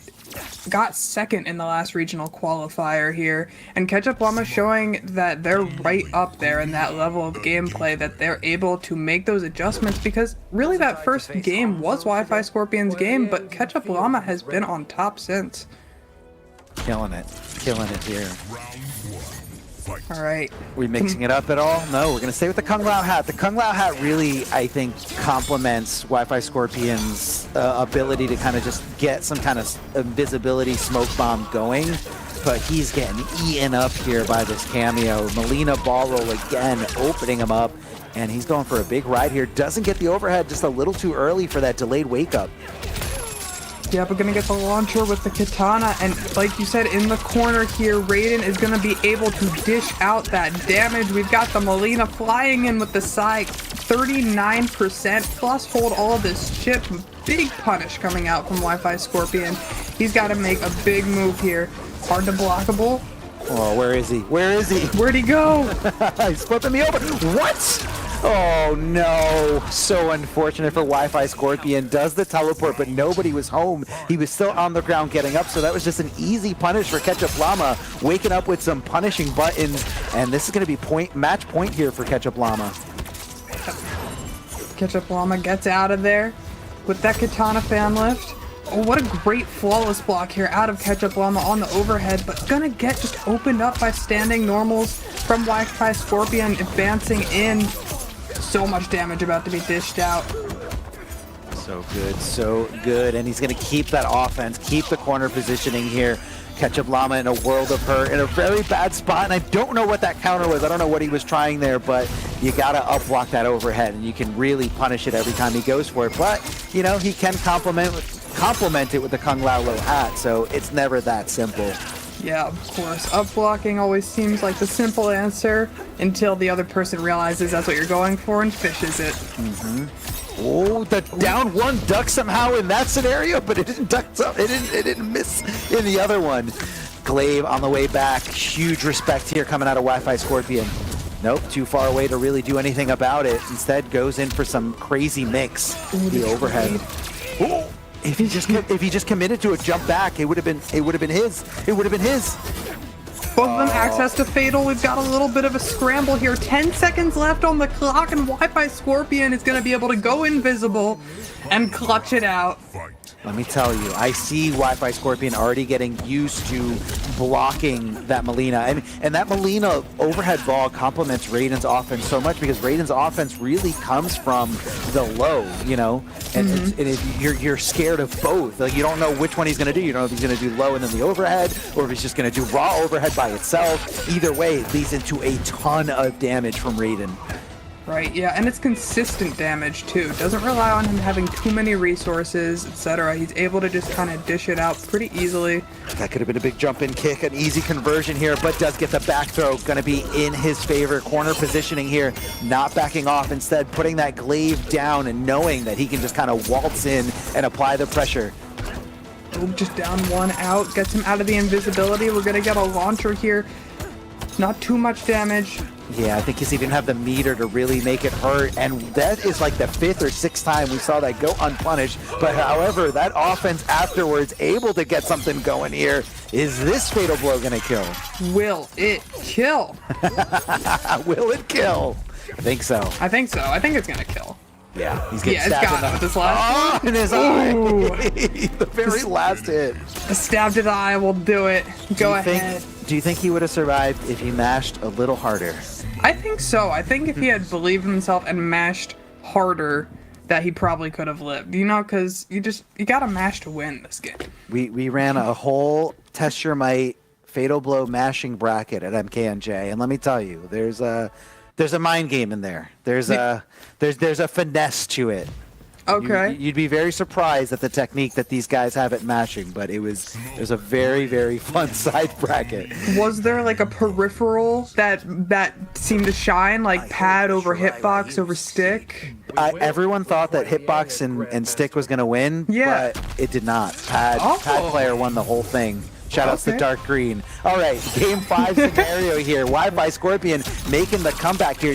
I could see Wi-Fi Scorpion getting comfortable with blocking them in Melina ball roll, but he's getting comfortable at blocking it, but he's still not there in terms of punishing it. It is a very, very hard thing to punish because of all that pushback.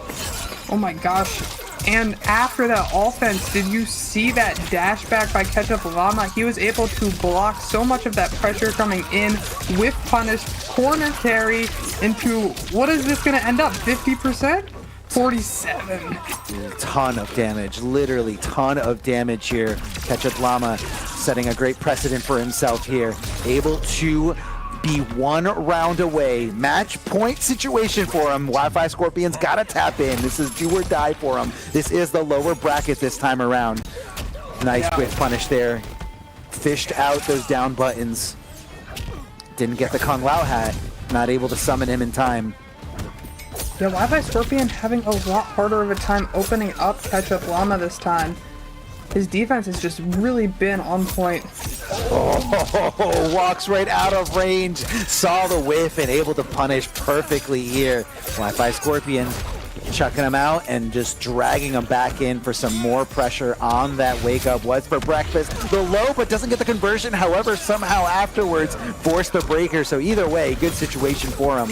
Waking up with that smoke bomb over to the other side, and that I think is Ketchup Llama hitting down one just a little too much there on wake up, and Wi-Fi Scorpion kind of fishing it out, you know, smelling it in the water, knowing that, all right, this kid is not going to block on this wake up. He is hitting that down one, and I'm going to capitalize off of it.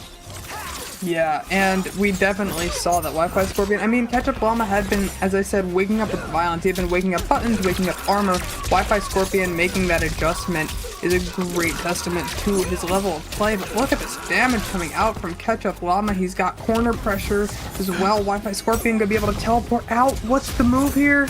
Block for your life! He's just like, I can't see you, so I'm just guessing. Low, overhead, low, overhead. Exactly! Wi-Fi stuck in the corner, and poke special is gonna do it here. No breaker available, and that's gonna be enough to kill. Wi-Fi Scorpion is out of the bracket here in the first round of top 8. Ketchup Llama moving on right now. Look, that was again, game 5 scenario. Could have gone either way. Yeah. And even just like out the gate, I saw that it looked like Ketchup Llama didn't really know how to deal with smoke. And, you know, there's some players that you either let that define you or you just try to avoid the situation and tough it out. And that was someone toughing it out. You could even see there in the end, that final round, just blocking low and overhead over and over and over again, just trying to see like, I just want to get out of this situation. And I think that's where a lot of the button pressing tendencies really came out of Ketchup Llama, just because out of pure frustration of not being able to deal with this just on simply just with pure defense. And that's the Melina overhead roll that we see as the cameo from Chameleon in the Melina costume. And you can kind of see throughout the set that Wi-Fi Scorpion was getting super comfortable with blocking it, but you know for sure that you got to go into the lab. You got to figure out how to punish that thing consistently, and it's not easy. It's not an easy thing to punish, but I feel like that's really where Wi-Fi Scorpion came up just a little too short in this scenario. Just a little too short. If some more of those Molina ball rolls actually got punished, this could have been a completely different outcome. So I do expect to see Wi-Fi Scorpion in fitter and stronger shape next time he goes up against that cameo. This is the bracket as we have it here so far for you, ladies and gentlemen. Waz versus the Wizard of Oz here in the winners finals. Then we also have Doug versus Clockwork, losers round 2, and Bruno versus Ketchup Llama. Big shout outs to Sagat and Wi-Fi Scorpion for making an incredible showing and giving us some awesome matches to see, you know, this region shine. And again, I want to bring up that point. I love seeing, you know, these regions get the representation. Love seeing these regions get the opportunity. So it's really awesome. Big shout outs to Oceania. Yeah, I'm the same. I love getting to see players that we don't get to see that often, players that we don't see at the NA offlines, because it's halfway around the world. It's tough. And you get to see some great gameplay out of them. We see Doug back here. He's got the Garrus again, but he's bringing out the Frost. And we've got Clockwork here on the Shang Goro instead, seeing a completely different match than I was expecting. Yeah, we saw a lot of the Shang last time around from Clockwork. Not doing too well, but you know, you're a little deeper into the bracket here. Could be a matchup that you're a little bit more familiar with, so I wouldn't count him out just yet. Yeah, of course. Okay, pressure here, good open up by Clockwork, able to get the launch, but doesn't get the full carry back with the fireballs. Gets caught throwing a fireball by the Frost cameo, and Frozen gives Doug enough time to get in and go for the kill here in this first round. I really like this choice of the Frost to kind of counteract that zoning from Shang. Yeah, and it's one of the few like cameos that go full screen and give you so much. You know, you have cameos like Kung Lao's little hat, which a lot of people like using with Geras, but I think it's just to shut off the zoning altogether, as you said, Miss Meeseeks. Right. We've got Clockwork coming in instead, playing a little bit more rush down, realizing that Doug was happy to sit full screen, had a game plan for it. Oh gosh, gets neutral jump and still had to whiff the neutral jump punch, but still had time to walk forward and punish. Somebody help Geras, please. Big whiff punish here. I don't know what Geras was swinging at, but it wasn't Shang Tsung. Here comes the Frost Ball, but he's just trying to stay away. And look at the matchup knowledge there from Clockwork. Knew that he didn't have to back off anymore, and kind of just where that ball was going to stop. Yeah, exactly. Seeing the knowledge check there, and great reversal, able to catch Doug as he's trying to move in after that Frost cameo coming out. Oh, the micro dock, but doesn't get much off of it. That could have been it. That could have been the round. That could have been the game. That should have been the round. That should have been the game.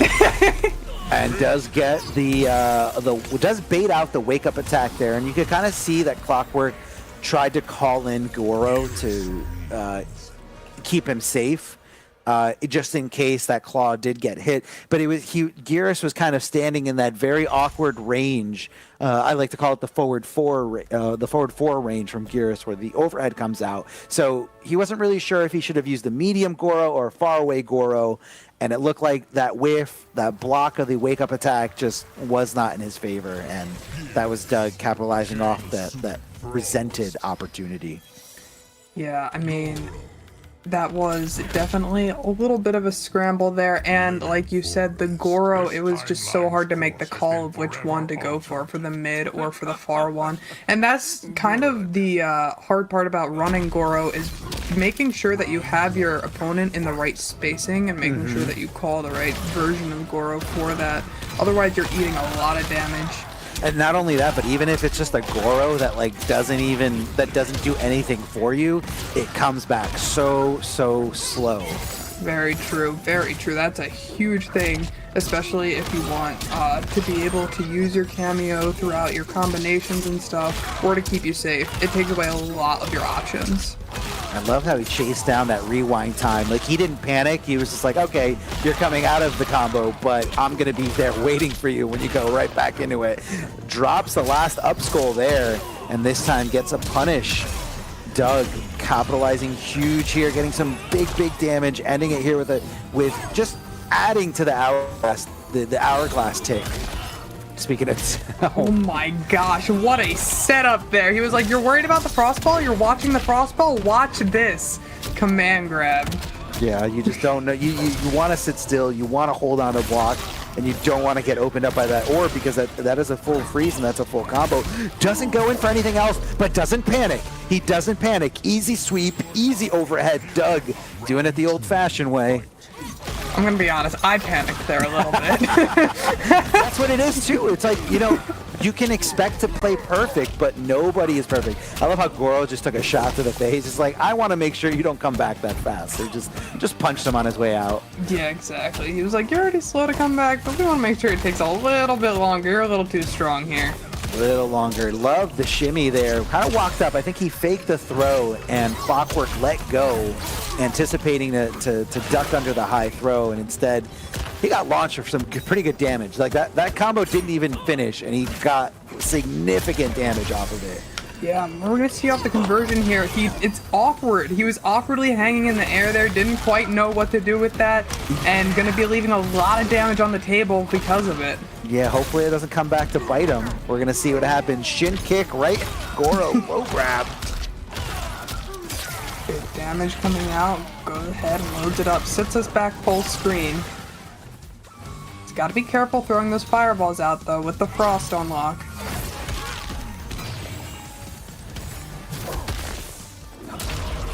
Oh, and just the hop in to finish off that round. Clockwork. The overhead. The overhead, the overhead. Shin kick to make sure that he gets that punish. Doug said, I'm out of here. No more. Peace out. Peace out. Get away from me. I want to forget the last 3 seconds. Thank you. Yeah. All my health back. Positioning again. We're good. Exactly. Ooh, what an anti-air conversion from Clockwork there with the standing one. That's a trade. That's a trade in his favor. Easily in his favor. Launching him up for some good damage and gonna opt for more. Loads up some time. Loads up some hourglass. But here comes the wake up. Here comes the conversion, but drops the up skull. This time blocking the low frost. You know, that's what it is. You can't, if you want to use it unsafely, sure. Do it for some strings that normally lead it to overhead and go for the low frost. But the way that Doug's using it, pretty much at full screen, trying to counter zone and get a favorable trade. Girl leaves him plus, but I think he was just a little too far away for that throw to connect. And we're back to full screen here. Like you're saying, gotta watch out for the frost, gotta watch out for the fireballs. Ooh, tries to jump in, gets poked out. Oh, I don't know if that was Chip. I don't know if that was the last hit, but that was all Clockwork right there, bringing us 1-1. Doug, we saw again, he got caught in that same instance where Clockwork was frozen mid-air and he didn't quite know what to do. He didn't quite know what the conversion was off of it. Yeah, I was going to kind of bring that up as well. Yeah. Because the round where that happened, Clockwork didn't win by too much. I want to say he still had like only about like 25 to 30% left. And, you know, not only are you giving up damage, but you're also giving up pressure. You're giving up familiar Oki situations at the end of your combos. So I think Doug needs to kind of clean up just a little bit, you know. I know those weird scenarios do happen from time to time where you get frozen or when you freeze them where you don't expect to, but, you know, you got to stay on point. Yeah, I mean, that's really just, he's leaving so much damage on the table every time he does that. So if he is able to clean it up, then that would be a huge game changer for Doug. He'd be able to get a lot more damage out, put a lot more pressure on Clockwork, creating those Oki setups. Ooh, not able to jump in quite over those fireballs. Just goes for the grab. We're sitting here respecting each other. I'm gonna grab you. Yeah, just go for the grab. Go for the grab. If you're so sure they're holding on to block, go for the grab. Overhead, getting the counter hit. Over to the other side, probably a missed anti-air attempt here from Doug. Yep. Doug's sitting full screen, but he doesn't have a lot of health to play with. Clockwork is definitely in the advantage here, making Doug come to him, and he went for the grab, big punish, but Doug able to just get out of it, say, hey, forget that ever happened, thank you. Yeah, and I never realized how the Frost Orb can kind of act in the same way that the Kung Lao hat can, or the Kung Lao low hat just lets you load up hourglasses while you're waiting. Unfortunately, Doug did have the hit there, but didn't have the resources to make it hurt. This time does, however, and speaking of resources, we got the Fatal Blow as well. I don't think this is going to kill, but it's going to do a ton of damage, and it's going to put Clockwork in a very uncomfortable situation to try to rely on some zoning, try to minimize the risk, and that could be where we see a low frost cameo come in to clean it up for Doug. No! Instead, here comes the overhead just dashing up. Hold this, because that at that range, Ms. Meeseeks, I want to say that that was probably a punishable range, especially because Shang has the shin kick that should reach there just in time. Yeah, I'd agree. That was one of the closer ranges that we've seen Garrus do that overhead. And Clockwork was working against the clock there, but Doug, you know, just went for it instead of playing it safe, and it worked out for him. That's what it is, too. Like, it can't always be a numbers game. Like, sometimes you've got to do what your opponent is not thinking you're willing to do. Like, no way he's going to throw this away by doing an unsafe overhead. He's probably going to zone, and that's why he kind of got caught like a deer in headlights. Oh, forcing him there. This time, getting the right conversion. As soon as I said that, I cursed him. You cursed him. Curse. He started though, okay? He started to get the conversion. He's got to finish out the end of the conversion next time. We're seeing him learn on the fly right now. Oh, gets frozen in the middle of his string. This is going to be enough for Doug to close it out. How unfortunate. Didn't think the Frost Orb was going to get there in time. Didn't think it was going to go that far, and he was wrong. And I think it was because he extended his hurt box by doing that standing kick, and it just perfectly matched with his toe. Like, that Frost Orb was on its way out. Like, I saw it disappearing, and I was just so sure that it wasn't going to be a problem. And I think Clockwork felt exactly the same. Like, I don't need to sweat this little orb. This orb is going away. Wait, hold on. I got frozen, and it cost me the game. It literally cost him the game. Oof. Yeah, and we've got them sitting there in character select screen, definitely thinking about it. If I was Clockwork, I would just take a quick, deep breath in, deep breath out, think about it a little bit, you know, Just think breathe about it what out. he can exploit. And, Breathe it out. Yeah. Sub-Zero. Oh, and we're seeing a cameo switch here from Clockwork. We're going to see the Shang Sub-Zero coming out. And this is what we're used to seeing from Clockwork. This is what we saw in the first regional qualifier. And so we're seeing a loadout that maybe he doesn't think is as optimized for the Garrus matchup, but is optimized for his style of gameplay. Yeah, so what the Sub-Zero vest is going to give you access to is you're not going to have to worry about projectiles. And I believe it also interacts positively for the Sub-Zero vest holder whenever it comes to rewind time, as rewind time acts as a projectile in itself.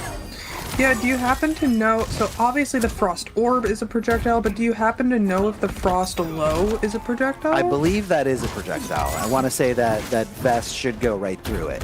Yeah, then that would be a huge advantage, especially against the way that Doug has been playing this matchup. Oh, drops the big combo though, leaving a lot of damage on the board and doesn't get the punish or the whiff throw. That was so weird because, like, the down one that happened before the whiff throw punished the whiff throw already. So, like, it was just a weird little scramble where he thought that he could get a standing button, but because he already downed one him out of it, it was just a weird sequence of animations there. Like, I would love to see that again. Whoa!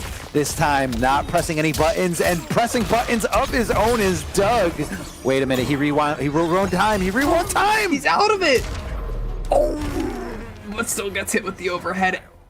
And Clockwork gets to keep that fatal. That's rough for Doug right there. Super rough. Doug is feeling it. Doug is feeling it there. Just kind of whiff for days. Good That's trade okay. though here for Doug. Gonna get the launcher. Full corner knockdown. Oh, a little bit too quick on that meaty. Oh, gets frozen again. Doug with the advantage here in the corner. I love how the first hit missed, but it was still comboed afterwards. Like, it's okay. I didn't miss anything. Yeah. Oh, that could have been a bigger punish there, but instead just kind of went for an overhead afterwards. I think because he recognized he missed the opportunity. Gets the forward throw, 13%, no problem at all. And this is going to be a trade in his favor. Doug dashes up as quickly as he can, just trying to make some kind of contact. And he's got to know that's a moral victory, knowing he made Clockwork come off those 3 bars, a very expensive breaker. Yeah, and Clockwork not having access to those bars too is really going to mitigate the amount of damage that Clockwork is going to be able to push out here. He does have access to Fatal Blow, as does Doug. Oh, Doug goes for it. Through the fireball, it's a punish. I think that's worth it. That's worth it. That's going to secure you the round. That's worth it if we just kind of step back and go into a final round situation here. And Doug, the one with a little bit less pressure on him. Doug, the one who's going to be a little bit less likely to crack, as this is do or die for Clockwork. He is on the brink of elimination right here, right now. Yep, he is. Clockwork gonna have to fight for his life. Doug also doing the same, able to get an opening into the freeze, able to load up another hourglass at the same time too. Great play. Also gets corner carry on that. That was huge as a round start for Doug. Love the neutral jump call out here from Clockwork. I mean, sometimes you gotta just hope somebody's swinging for the fences no matter what. And those neutral jump punches, you know, they're high risk, but they're also very high reward. So sometimes you just gotta throw it in there.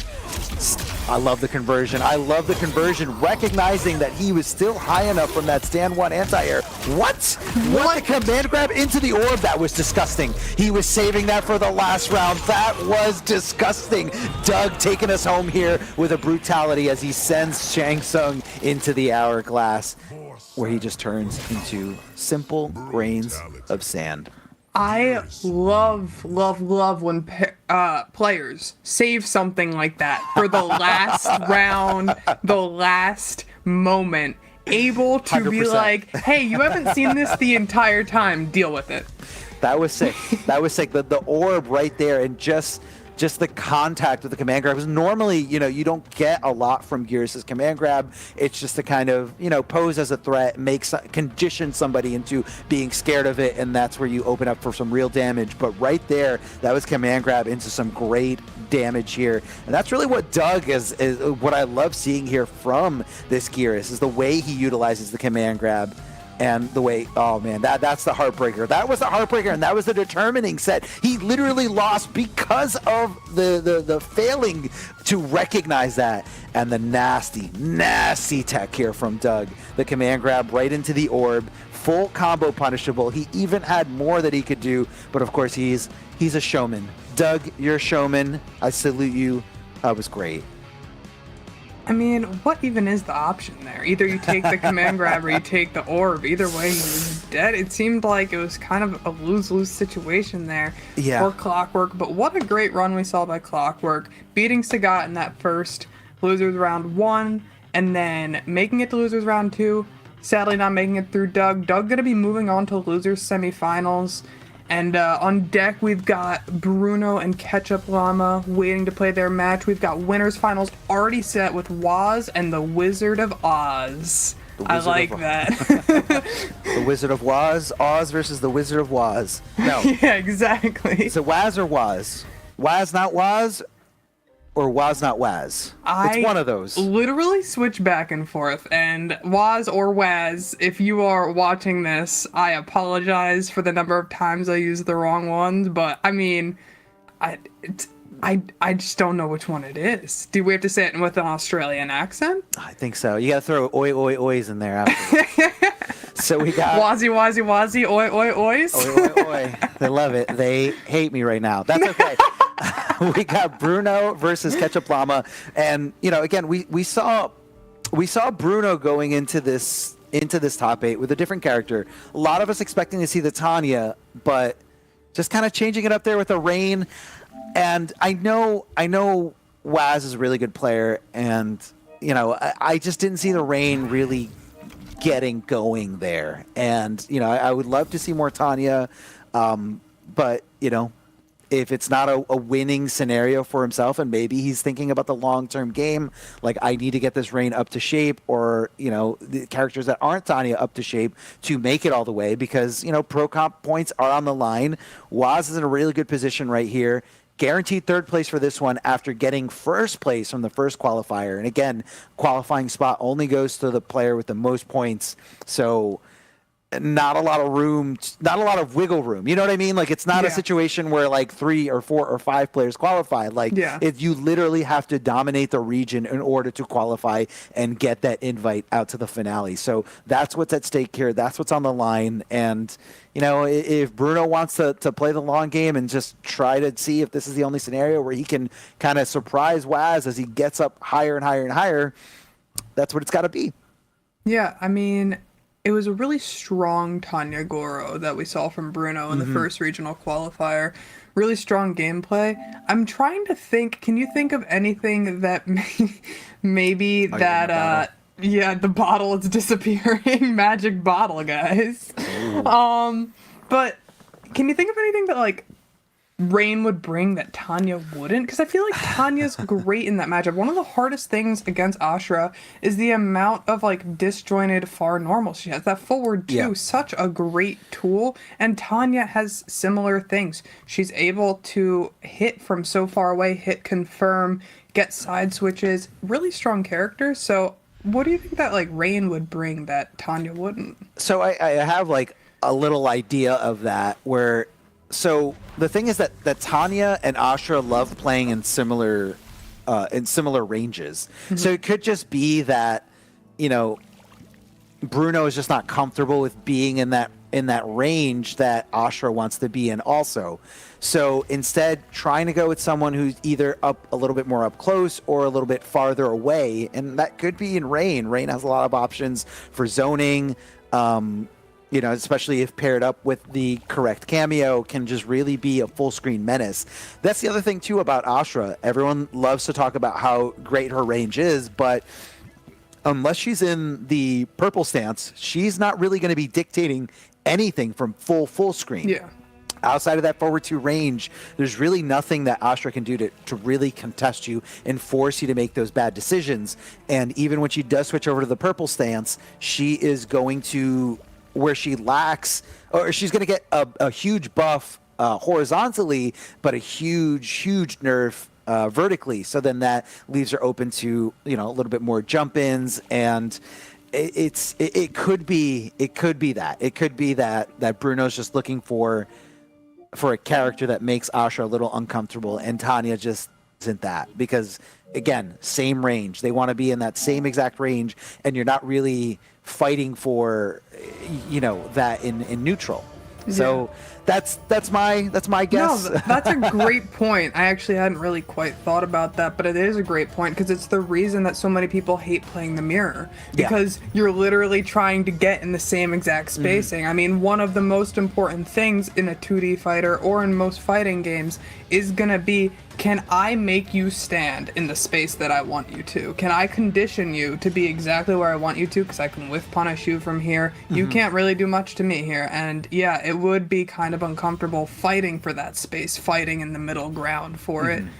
So it sounds like a great point for why Rain would make a difference in there. But who knows? Maybe he's not just doing it for the Ashra matchup either. Could just be, I like Rain. Could just like Rain. Could be a big Prince fan. Yeah, exactly. Which, I think it's so funny that Ed Boon literally named Rain after Prince, because Ed Boon is a huge Prince fan. Yeah. But Prince in their life was not really a big fan of violence at all. So, to the point where like Prince didn't want their music associated with anything violent. Super random. I was listening to the Sopranos podcast, and one of the stars on that show talked about how Prince didn't like the Sopranos and didn't want his song in the show, and it was just like this because he had this like weird, not this weird thing, I think it's a very okay stance to have, but he had this stance against violence. So here's the most violent video game in the world. Exactly. Like, did Prince know that literally a ninja in Mortal Kombat, one of the most violent game franchises in the world, it was named after them, named after, you know, their album Purple Rain. Yeah, I'm curious if Prince like knew, if anybody told them or anything like that. That actually would be really interesting. Like, with somebody play, because a lot of like people play obviously Mortal Kombat, like one of the most recognizable franchises. Sure. And it would be mind-blowing to me if Prince hadn't heard of Mortal Kombat in the first place. And so, I mean, I don't know how he would feel about knowing that their name is being used for violence. But see, it's funny because it's like he has no control over that. There's no actual connection to Prince. Like the character's not named Prince or anything like that. It's literally a purple ninja named Rain, obviously in reference to Purple Rain, the album, which I'm sure Ed Boon loves. But it's and I love how we got the actual purple costume here for Rain. For sure. To just talk about what we're talking about.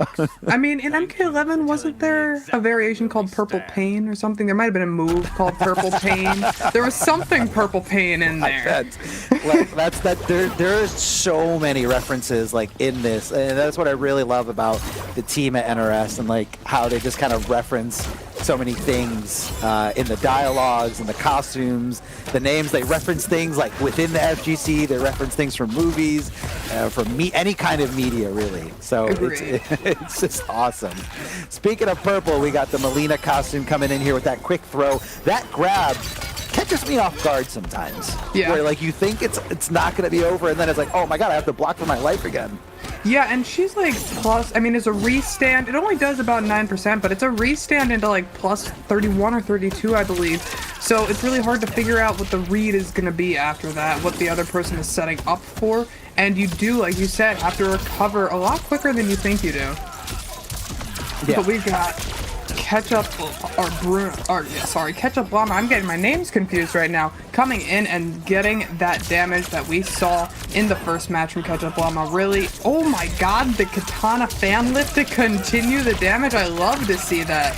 Yeah, we saw shades of that before, but didn't get the right conversion because I think he was too close to the corner. But this time, he got a lot of damage for that, way more than Liu Kang gets with the Kung Lao assist.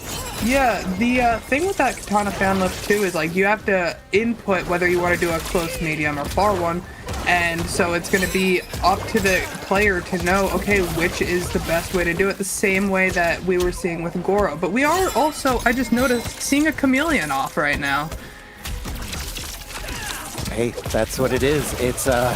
It's basically like 3 great cameos all balled into one. So it's like kind of seeing 6 cameos just battling out here.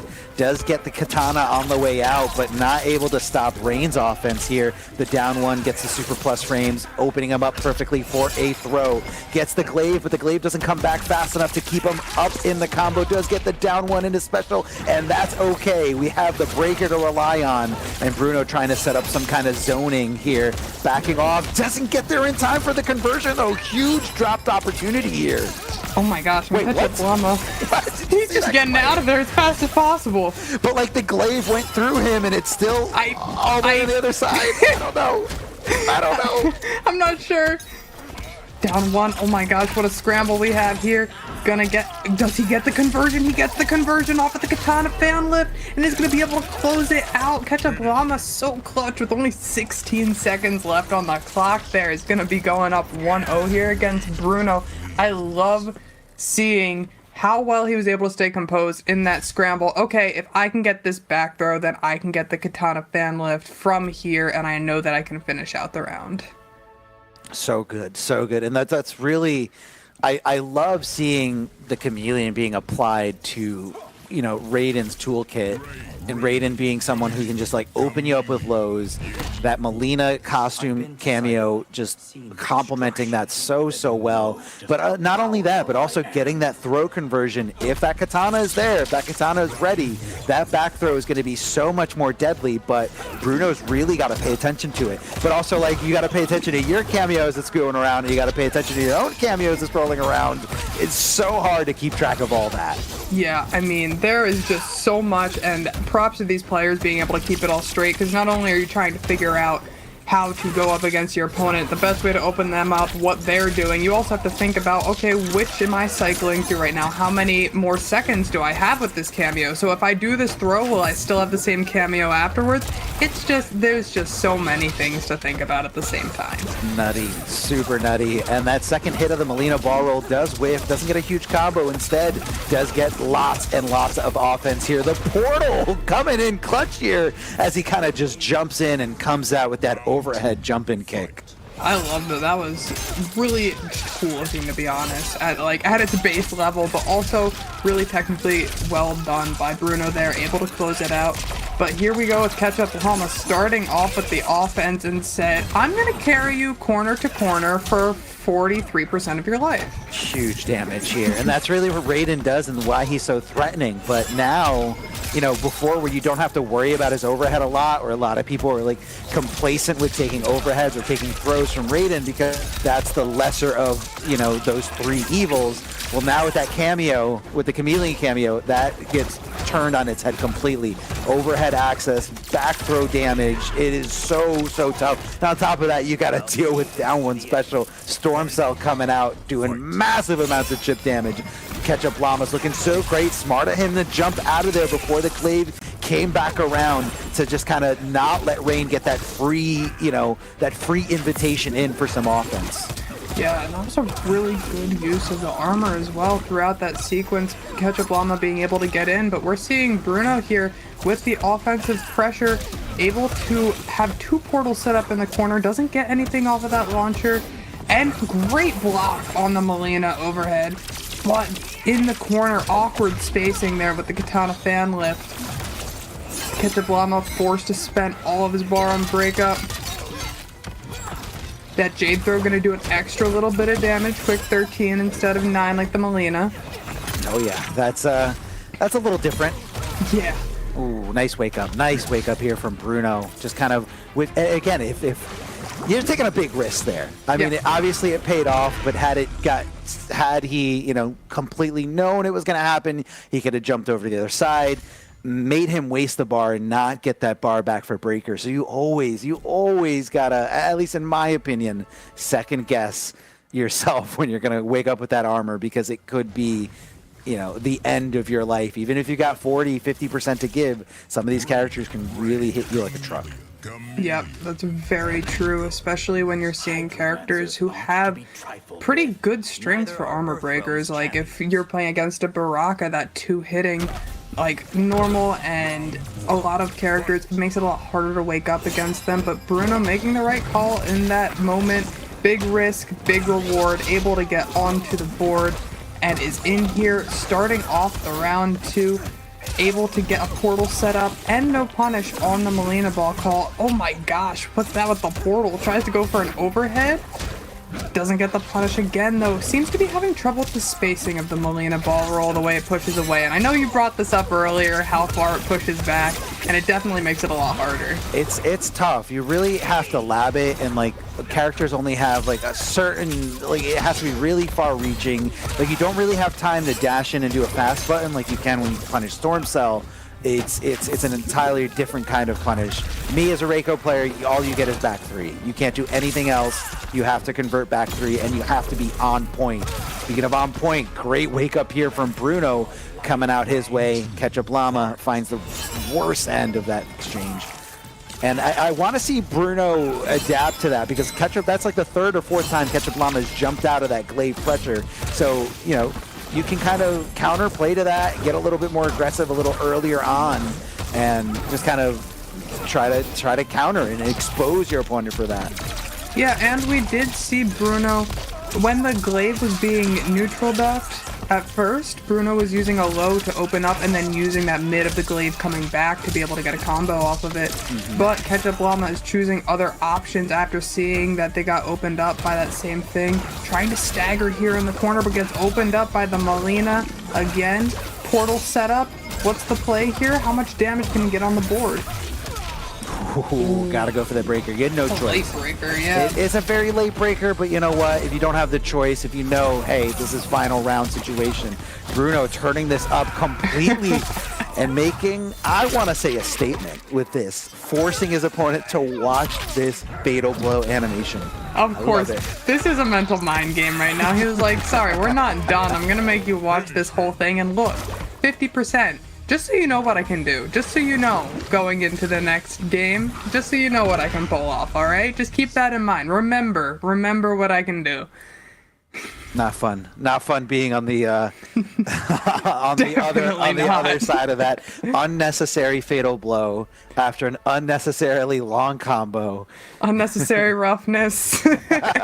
Someone throw a flag onto the field. Exactly. But we've got Ketchup Llama sticking it out, same team. I mean, I agree with this, even though Ketchup Llama is down right now. It's the team that we've seen out of Ketchup Llama so far throughout this entire bracket, and what they seem the most comfortable with here. Alright, we've got starting off Ketchup Llama poke special.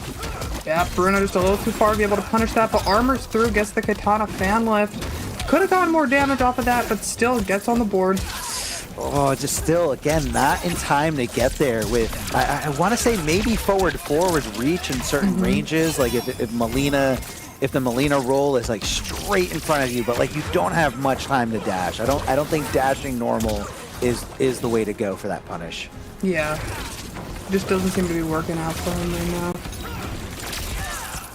Going right through that bubble. That bubble only stops projectiles. It doesn't stop physical beings. Physical beings who are projectiles. I am the projectile. Exactly.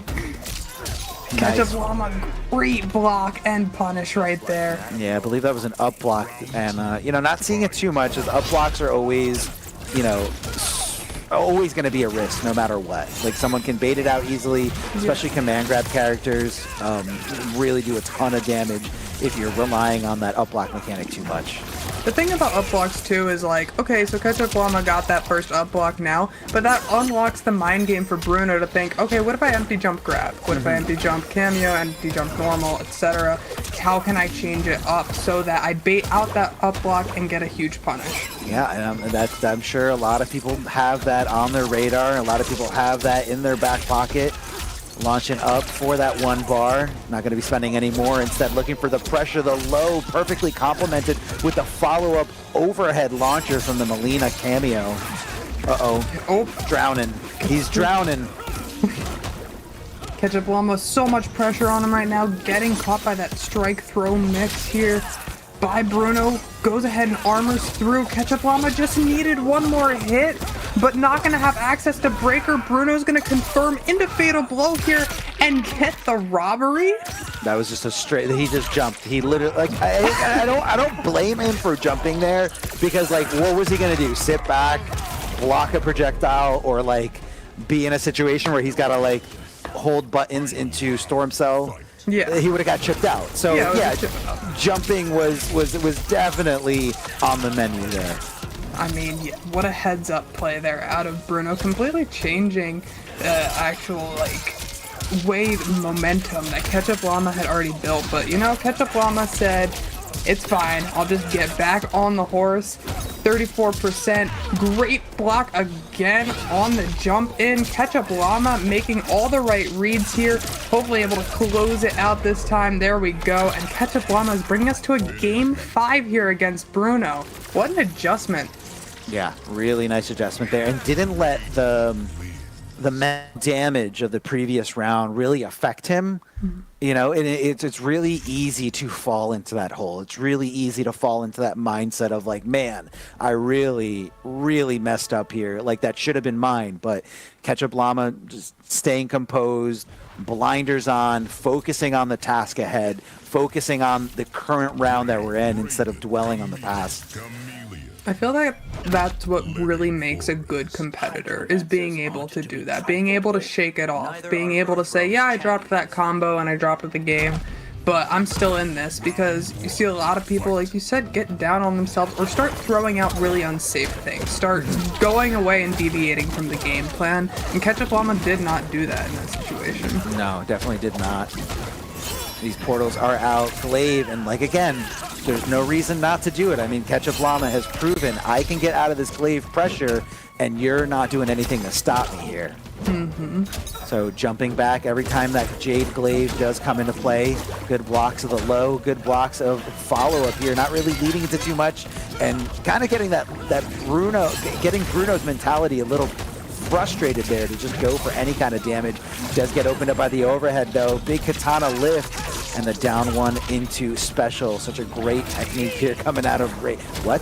He was ready. He was ready to block. No punish again here from the Melina ball roll. Giving him a Melina ball roll of his own. This one is going to connect. This one is not going to get punished. And we're going to lead into some good damage here. The Fatal Blow pretty early on in the combo, but I feel like the Melina ball roll general just kind of forces the scaling to really be prominent here. Yeah, interesting choice to choose to spend Fatal Blow here. We are in the first round. We, like... Stuff. No! Oh, the Rain Fatal beat it? I mean, I think that the decision was very preemptive. He just said, I'm going to hit this Fatal Blow. Like, this, especially because this is last game scenario here in this set. Like, I'm going to do something I haven't done in these first 4 games, and that is just hit that Fatal Blow no matter what. Yeah, and did not work out for him, but neither of them gonna have access to Fatal Blow, but Bruno has access to 1 round to play with that Ketchup Llama does not. Getting hit by the overhead with the Melina ball again. It's Ketchup Llama trying to back off. Looking fish for a little. Yeah, but not gonna be able to get those projectiles really as long as the ball is up. overhead, opening him up, but I think he's okay with taking that. That is a great punish there on that wake up. Knew it was coming, holding on to this Molina overhead mix-up. Bruno going for a really, really bad time here as he finds himself in the bad part of this combo.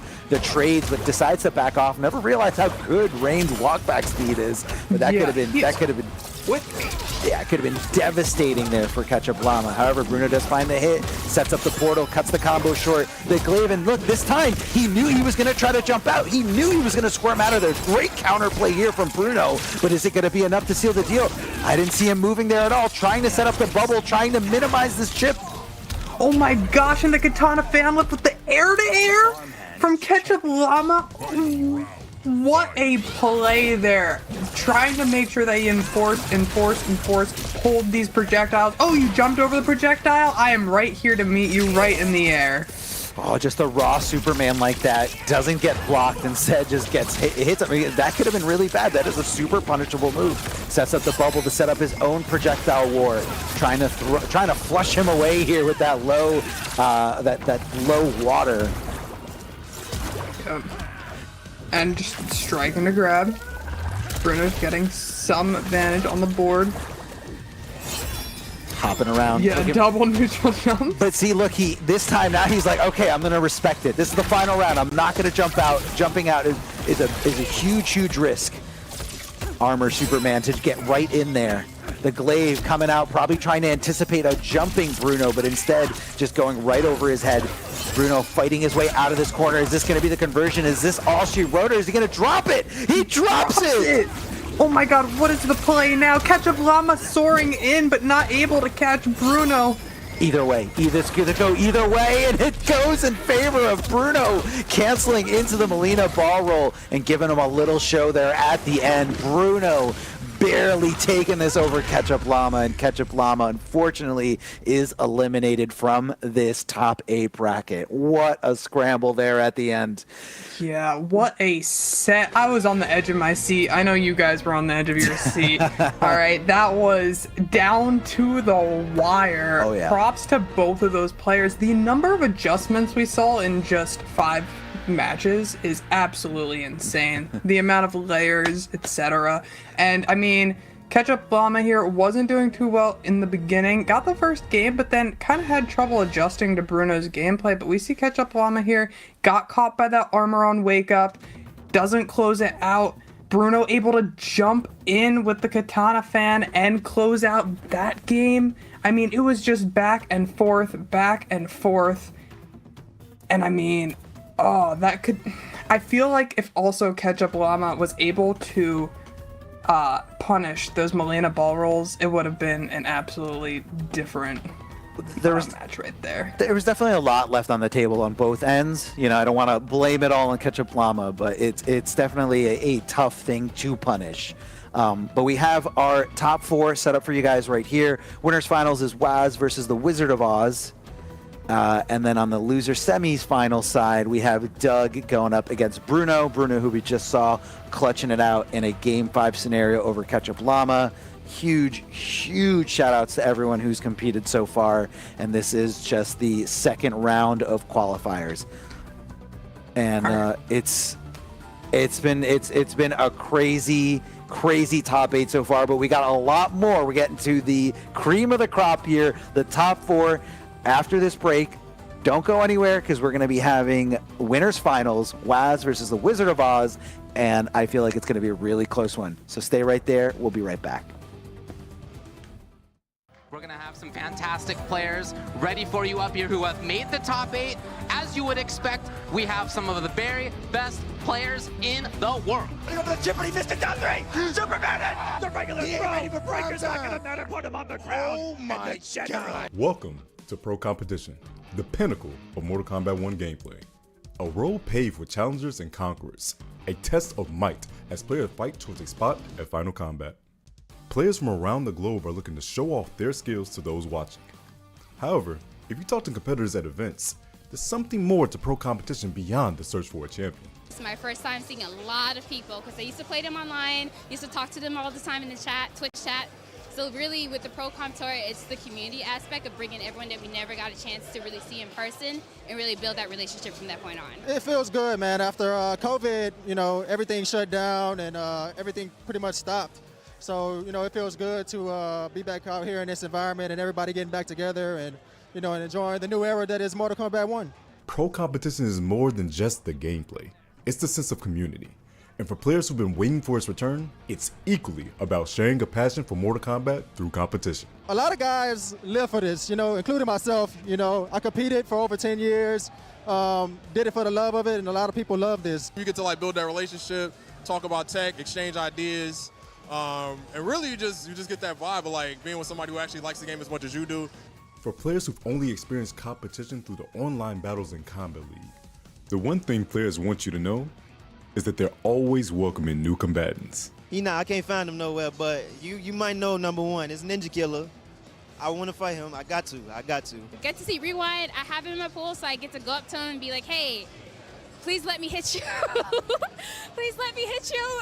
I'm just like, you know, I'm just trying. The beauty in competition is truthfully the fellowship from the players. There's just no better feeling than sitting next to people you made friends with through Mortal Kombat. Because these memories last a lifetime.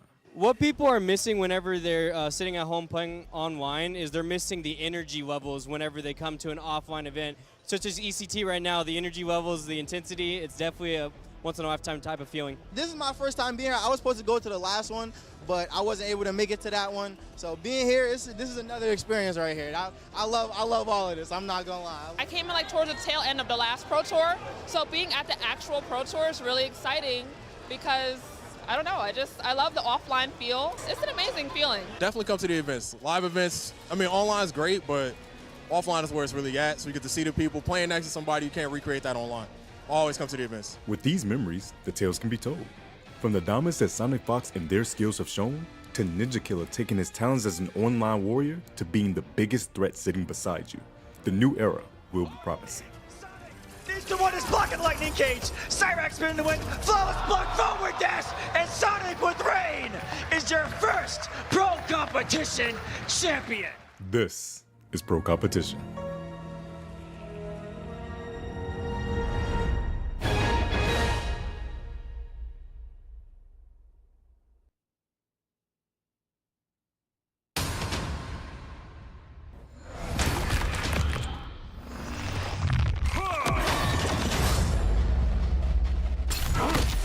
Put your demons at my command, and we'll talk.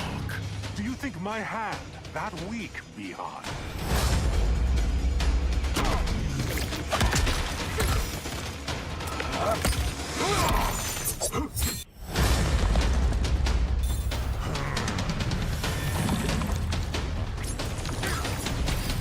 Fight.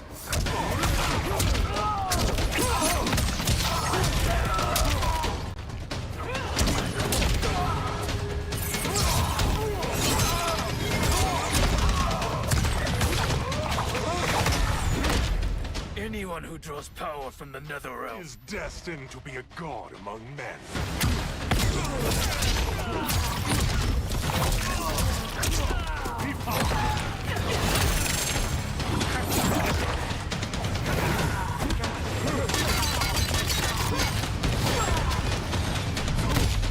I had hoped our alliance would be more deadly. All in good time, Shang Tsung.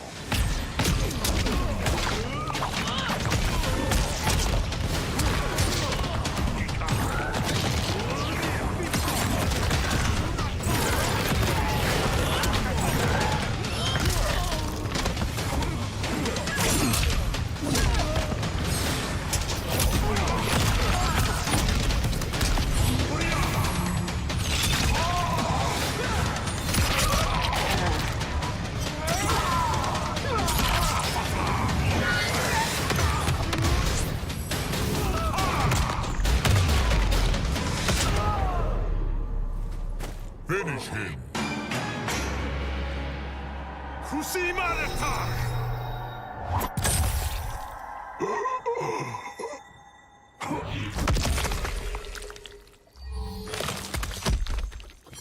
Fatality.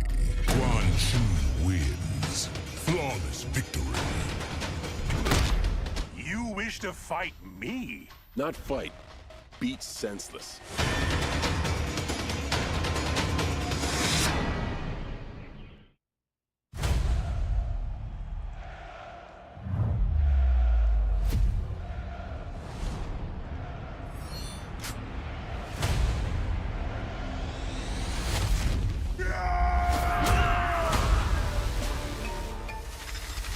It is unclear how Shinnok discerned the importance of Draman's mask and the other relics.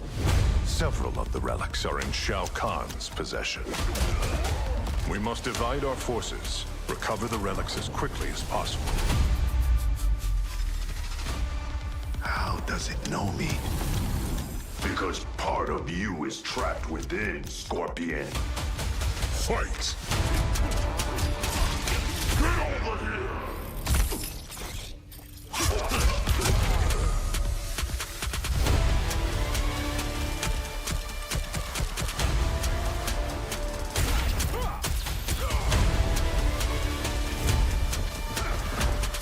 Get some! You die! For the Shaolin!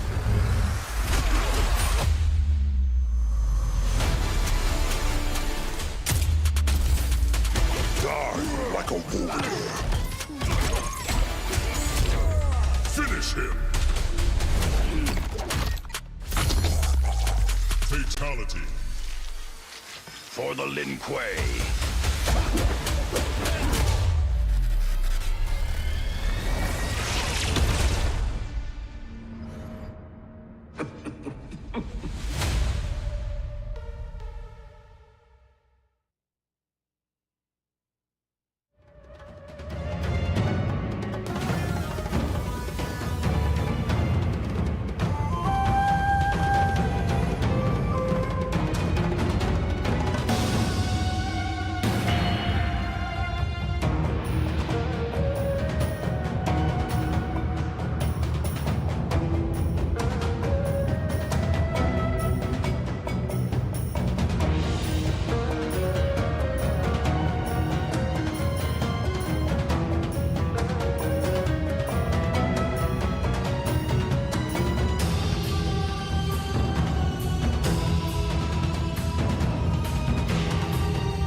Ladies and gentlemen, fans and combatants, welcome back from our quick little break.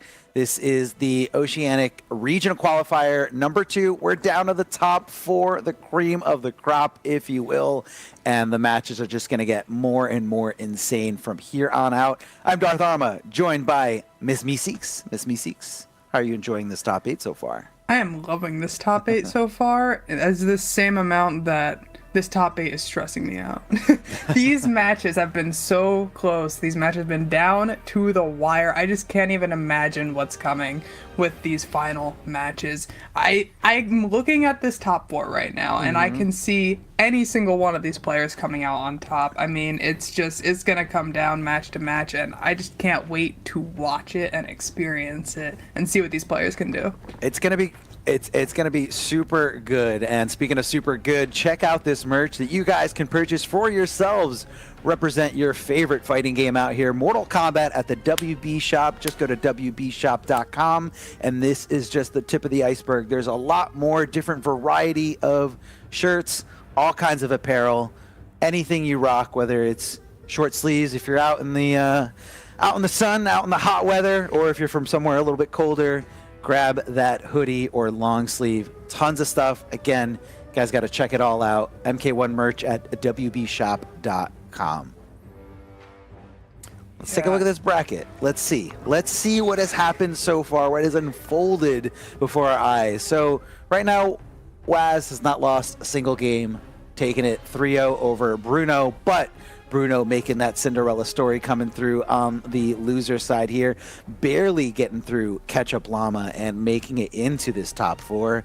Wizard of Oz, after a grueling set here, 2-3 game 5 situation against Doug, who's just been rocking this awesome Gearus with incredible conversions, incredible adjustments, and those are going to be the top 4 players here of the night, and the players that are going to be getting the most in terms of points. Now, if you look at this and you look at the most recent, just all NRS track record for the most recent titles, Waz is the guy to beat here. Very dominant in this region, and Waz is just, you know, on top of just being incredible content creator over on YouTube, but also just a really good player that can compete on a global level if we're talking about most recent NRS titles. And, you know, just this is his tournament to lose.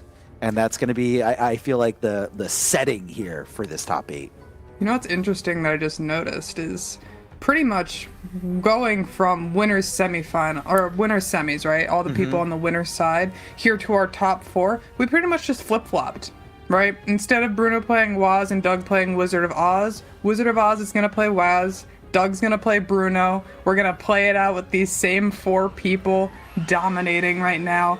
And, you know, from like people like Bruno, I'm excited to see what character he brings, especially because we've seen so much character variation. And just getting to see these players at the top, like you were saying, Waz is the player to beat. That Ashra Serena combo, so deadly in the hands of Waz, and really just showing his game knowledge, his matchup knowledge, just how in this game he is. Yeah, and it's really cool to just kind of see that, you know, player like Waz is finding success in this game, and it's a lot of fundamentals that are just built over the years and years of not just playing like the NRS titles, but just fighting games in general. Things like hit confirming, spacing, the mindset that you have versus another player, especially like if something is so prominent to like strike throw situations like you have in a lot of these more recent NRS titles. This is Waz, man. This is Waz's territory. This is where they shine, and I could easily see it going towards them.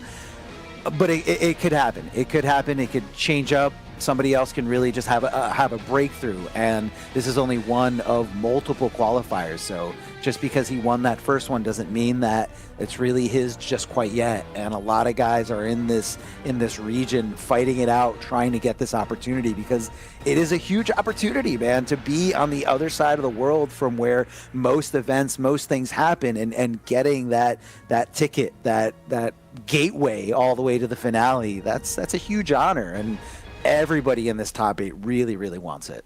Yeah, I agree, but I mean, if Waz could squeak it out, if he could cement 2 wins in 2 regional qualifiers, puts him in a really good spot going into the 3rd and final qualifier that's coming up in a few weeks. And it's really just going to be able to give him kind of a little bit of cushion room as far as the points go, because our runner-up from last regional qualifier, Wi-Fi Scorpion, who would be the closest in points probably, is out first round here. So Waz really gonna need to just take advantage of the situation. Already guaranteed top 3, but of course a number 1 finish would be ideal. Yeah, I think a number 1 finish would almost completely cement Waz into this, but again, like anything can happen. Somebody can come out. Waz could go down here in winners finals and then again in losers finals, giving him a 3rd place and not really a super comfortable spot going into, you know, the following qualifier to try to get something going for that last little spot. We got Reiko coming out of Wizard of Oz here. And Reiko Tremor. Yeah, Reiko Tremor. Tremor definitely the one that complements Reiko the most right now. I feel like even players who've kind of played with Striker and Reiko kind of say that, you know, Tremor's really the way to go. Just because it also complements, you know, his command grab so well. It complements the wake up armor move, the tackle. And not only that, but even, you know, at full screen, at full distances, once you like apply some zoning, you can really even just use that Tremor armor as well if you just kind of want to, if your opponent gives you enough breathing room to do it. And there's the pickup here that we're talking about. Love the use of the corner here coming out of the Wizard of Oz. Yeah, and what I'm liking seeing out of the Wizard of Oz is he was using a really good job with his spacing. Knew that, okay, if I can get in and get the command grab pop up with Tremor, that's great, but also knowing how good Reiko is from a distance and choosing the right times to back off there. Just like that, able to get the EX stars and able to hit Waz, taking this first round. And that's another fun thing about the Tremor cameo is that you can cycle through him manually, and when he comes up, he doesn't take any cameo bar, but he can take a projectile for you. But that Serena projectile does come back around, so not super prominent in this matchup. But yeah, still useful nonetheless to have in your back pocket to know. Nice challenge here from Waz. That right after he blocked that down 3, knew he was super duper plus, and if he did anything but block, he was going to go for a ride. Finishes the entire string. Waz was trying to whiff punish just that first string by itself, not anticipating the stagger, and there it is again. There's the armor. This is dangerous. This is dangerous. I mean, when you get in there, you just have this staggered amount of hit stun, so all of a sudden your normals are just totally different. What a pickup here from the Wizard of Oz, just decimating as in this first game. Yeah, I mean, I'm loving seeing how well Tremor is actually complementing Reiko's gameplay here. Wizard of Oz going ahead and making me put my foot in my mouth about Waz and about everything we just talked about him being the person to beat. Waz obviously gonna have the knowledge here, plays known for playing around for a lot of different characters, a lot of different cameos, but the question is, does he know how to make the adaptation? Does he know how to fix what's going wrong right now? It seems like he's having trouble getting any confirms into significant damage or into significant pressure here against Wizard of Oz. Able to get that Serena confirm, but not much off of it, and just armor through big damage here coming out of Wizard of Oz. And he has been doing a good job blocking that armor, but Waz decided to put it in a different spot this time, catching him off guard. Tremor pop-up, gonna continue getting as much damage. I like how he's keeping it simple. He doesn't want to drop any like complicated combos after the Tremor cameo there. But you know, you just don't want to leave too much damage on the table. And this could also just be like, not the go-to character for, Wiz. But right now, Waz turning this up completely, seeing that jump coming a mile away, and just easily getting a nice little anti-air for his trouble. Yeah, we did see Waz also go into that dark stance right there, which is going to be a lot more useful full screen. Give a lot more options to Asher full screen, but definitely give up a lot of her vertical options and give up some of the damage too. Looking for that fish with Serena, get a forward 2 confirm if possible, but Wizard of Oz is just blocking it.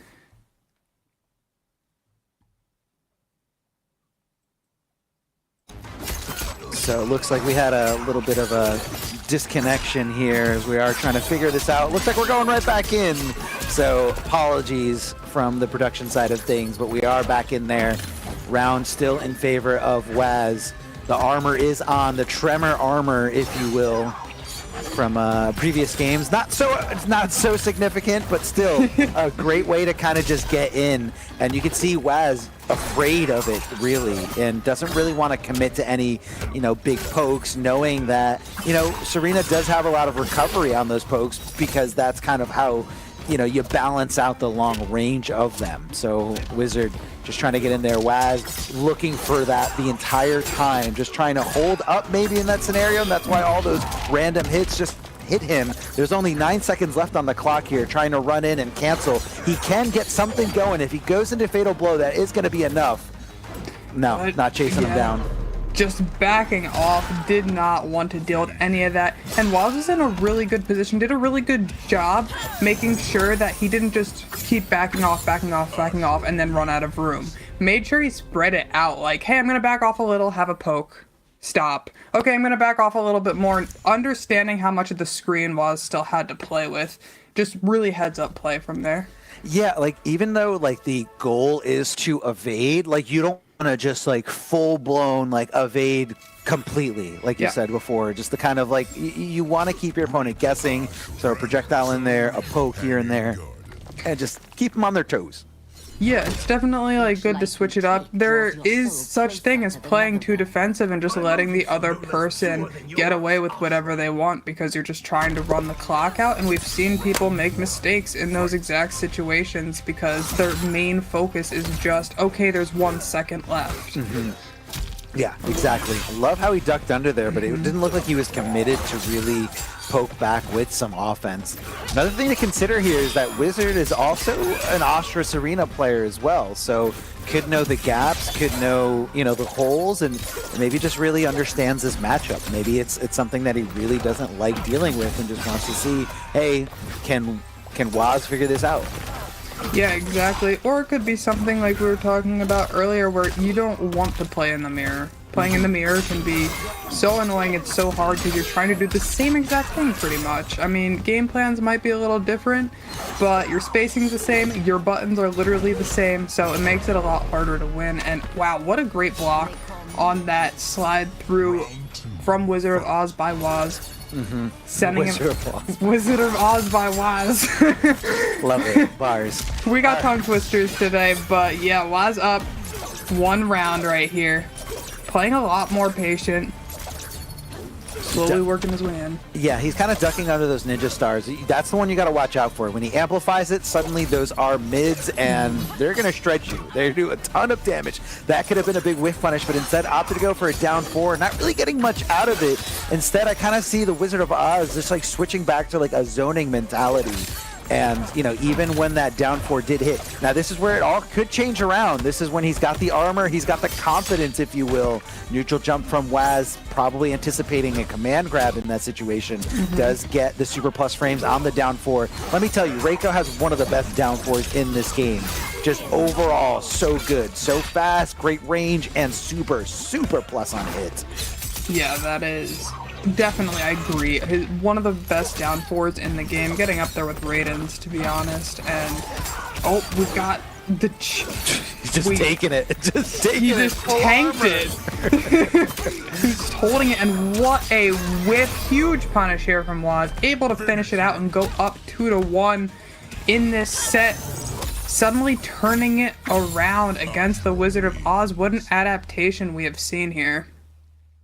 Yeah, a little, I'm not seeing it. I'm not seeing the magic, and I don't think I'm seeing, like, I'm not seeing, like, that Waz is really, like, adapting as much. I mean, he's definitely willing to jump a little bit more, and, you know, if Reiko's gameplay isn't tight or specifically looking for you to jump, it is hard to kind of stop that in terms of, you know, I feel like jumping out of pressure is a great way to expose not airtight approaches. And that's really what I think Waz is calling out here. And Wizard of Oz just kind of needs to tighten it up, I think.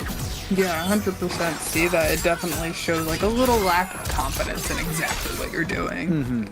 Yeah, and you gotta call it out. You gotta know what your opponent is looking to do. Some people love dealing with command grab by jumping. Some people love dealing with command grab by just neutral ducking.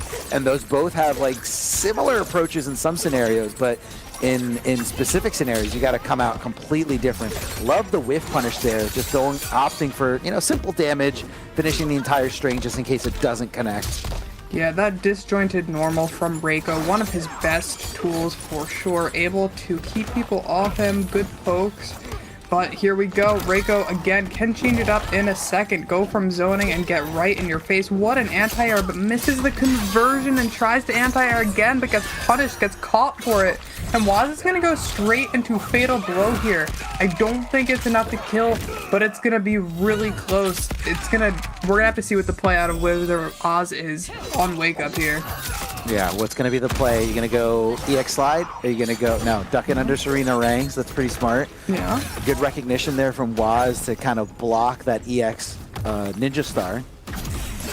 Yeah, whiffing there. Ooh, trade. Tries it again. Didn't see it this time. God. You can't even take it. You can't even take anything. I mean, I don't know why the option for armor was going to come out because he's going to die either way. Oh my goodness, what a clutch from Wizard of Oz right there. And wow, look at that conversion. Doesn't get too much damage off of it, but definitely more than I thought he was going to. But Waz has you in the corner right now. That's a tough one. That's a tough one right there. In a tough spot. And the Serena ranks for some pretty free damage there. Minimal risk to Astra. Getting some nice combo conversions here. Doesn't have access to bars, so not able to launch him up for more. Ducking under that high, but not really capitalizing with a high of his own. Instead, just kind of caught there on defense as Waz goes to match point here and still has great corner positioning on this map. Not close enough to connect the back three. Goes for the full string, goes for the jump in. We're just gonna get the armored command grab.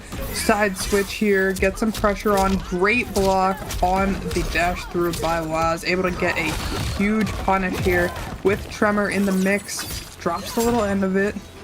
Yeah, just drops it a little bit. Not there in time, or might have just mistimed the Tremor entirely. Because I feel like Tremor's supposed to sandwich you in whenever you do use the cameo after command grab or tackle. Ducking under Serena Rangs, but is going the safe route and just holding on to block. Unfortunately, finds himself in a bad combo situation here. Launched up for huge damage. Wild's coming off the bar, coming off the resources, hits the overhead, but didn't commit, or I think maybe misinputted there, because I saw the 3 come out, but it was supposed to be down forward 3, and this is going to be all she wrote. Waz guaranteed for second place here, making a little statement here, bagging.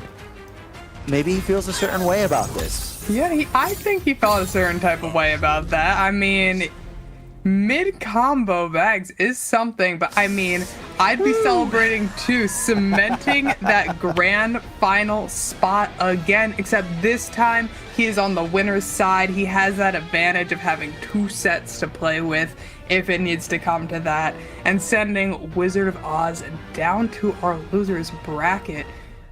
Wow. Yeah, no, definitely feeling yourself. Again, this is the position you want to be in. Grand finals on the winner's side.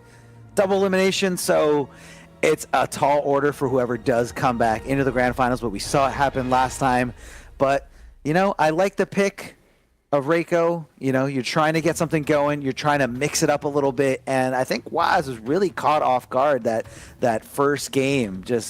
But it just kind of adapted, challenging a little bit more, jumping a little bit more in the scenarios where a command grab would normally come, or maybe a very slow normal like forward 1-2 that's supposed to check you neutral. But I did love the uniqueness to the Tremor armor approach that we saw from the Wizard of Oz. But that's not going to be the end of Wizard of Oz. We will see them in the losers finals, as you can see there on the lower bracket. Once you lose on the upper bracket, on the winner's side, you get knocked down to the losers bracket where you're at on your final tournament life here.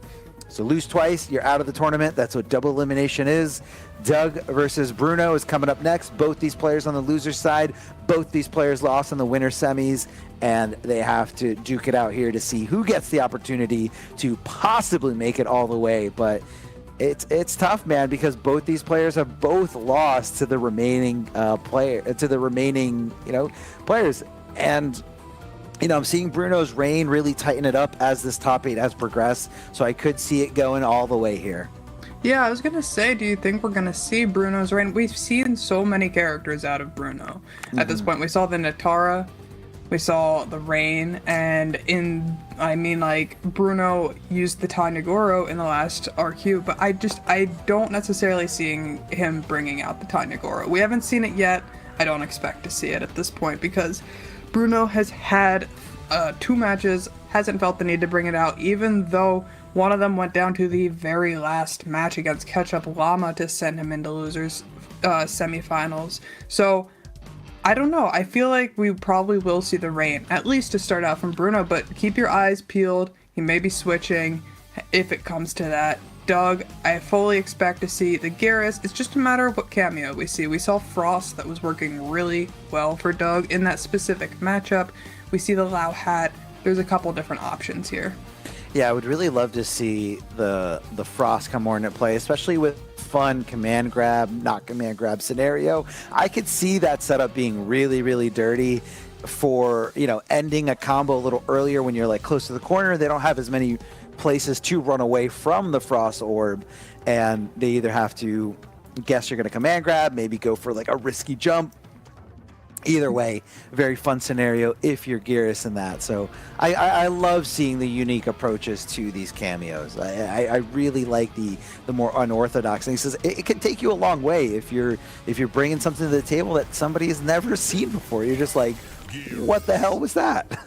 What was that? Exactly. And like just like we saw Doug do, left it to the last second of the last game, of the last match, of the last round, and was like, here, deal with it. It also makes me think, what else is Doug hiding? What else has he got in that arsenal of his as far as it goes? And we're gonna go ahead and get into it here. Losers semifinal. We've got Doug versus Bruno. We've got the Girislau versus the Rain Chameleon. And Bruno starting off here with the party, bringing Chameleon in, and great blocks from Doug. Able to back off too. Yeah, just kind of backdashing to create a little bit of space, maybe looking for some kind of whiff, but Bruno never really gave it to him.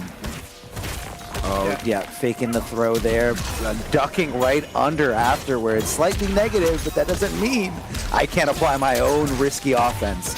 Good conversion after the low hat, able to juggle him up for some good damage, forcing that breaker because he doesn't want to find himself at the loss here first game. Anti-air, stand one, beautiful textbook punish here. Doesn't get the last part, but that's okay. Kung Lao Hat's here to pick up the pieces. That's the same situation that we saw Doug in many times in the last set. We saw Doug freezing somebody mid-air and not quite getting the conversion down, it being in an awkward spot, not necessarily being able to finish out the string or whipping the last hit. I mean, it worked out in Doug's favor in the end because Lao Hat is your best friend, but that could have easily just been a robbery right there. Easily could have robbed it. But you know what? That's the thing, is he recognized that the pieces fell, and he recognized, okay, how do I get into this? That was definitely a missed input there by Doug. I don't think he wanted rewind for no reason. I think he was trying to load up another hourglass. Yeah, definitely missed input. Gonna get maybe a side switch? No, it doesn't go for a side switch here. Oh, yes, he does. He said, get your head through the hourglass. Oh, great air-to-air from Bruno. Tries to go for a conversion off of it, too, with that stand one. Yeah, that's the thing when you throw out that Kung Lao hat and it's just, like, staring at you. Like, a lot of players like to not really sit still for it. And that's kind of what we're seeing out of Bruno, taking to the sky and saying, I'll take my chances with the air-to-air. I'm chilling. Whoa, he jumped over the hat but didn't get the conversion. Jumps in. Just, oh, great tech there by Doug. For back full screen, though, I feel like Bruno definitely has the advantage here at full screen, but Doug is putting the pressure on, making it hard for Bruno to work his way in. Oh, hits him all the way up there. I didn't realize that the hitbox went all the way to the ceiling. Oh, it's pretty high. It's pretty high up there. Love the command grab there by Doug. Almost got a great conversion, but just dropped the end of it. Good hit confirm of the low, not canceling into the low hat. Instead, launching him up and forcing that breaker to come out. Bruno has literally no bar left, no resources other than that chameleon. Yep, and Bruno here putting on the pressure, uses that chameleon, but isn't able to get the conversion. What's the play here in the corner? Gets the launcher, forces the breaker. 9 out of 10 times. 9 out of 10 times, and that Molina outfit is on. That overhead is coming your way. Easily blocks this. Easily blocks this. And gets the punish as well. Great finish out from Doug. He said, wait, I have more for you though. Yeah. Just eat some wall? Yeah, he was like, push you through the wall, send a little message there. We got Doug going up 1-0 here in this loser semifinals. Ooh, fighting for their lives. Wizard of Oz waiting for the winner of this match.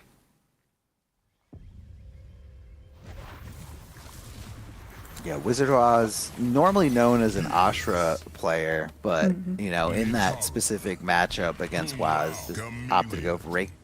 This is Natara we saw a little earlier today in today's broadcast, up against Waz. It was a very close game too, if I remember correctly, and I want to see a little bit more Natara. I think this team has a ton of dirt, and it looks very, very fun to play and very not fun to play against. Yes, agreed. And I feel like Natara could definitely just change the pacing too against Doug. Catch him by surprise just like that. The chameleon setups are gross too, as far as Natara goes.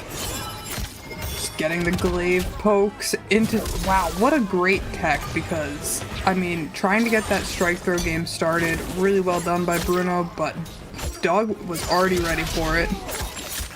Pop up, big damage coming out here. I mean, look, man, that Melina doing a ton of work here. The glaive never really came back there in that situation, I guess because of the failed throw animation. Does get launched up real high. He's going to use that fatal blow. No, opts to go for the mix-up here. The Kung Lao hat let it get blocked and said, I know you're holding on to block because this Kung Lao hat is so threatening and so obvious. So here's the command grab.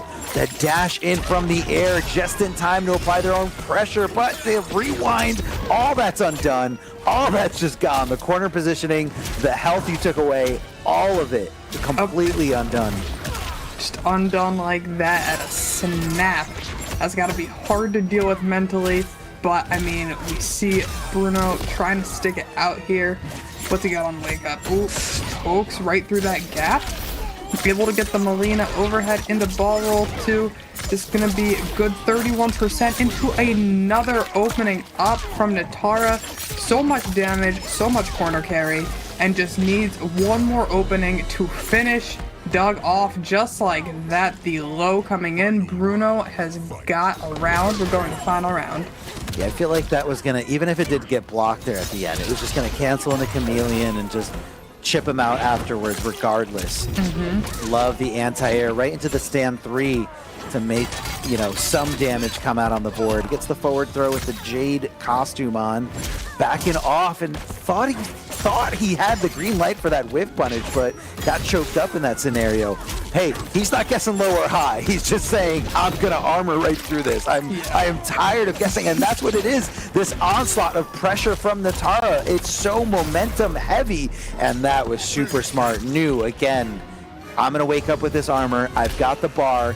He can't do anything. He can't. It's not like Kung Lao can keep you underground for that long, or it's not like you can change the timing or anything. So clear-cut win condition here from Bruno as he just recognized it and took the opportunity. Yeah, I'm really enjoying seeing this Natara switch. I think it's working out a lot better for him than the Rain is.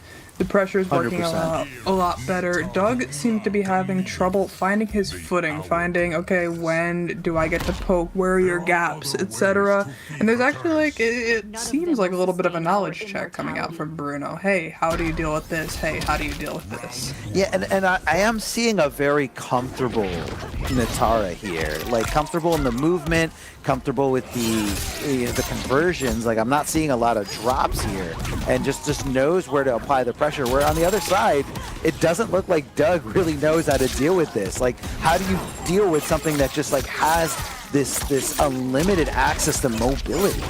Yeah, exactly. It's overwhelming if you're not used to it. It's overwhelming at this high of a level because you're able to be so quick with it, so quick with the pressure, low, high, and then just look at Bruno just dominating. That was such a fast round.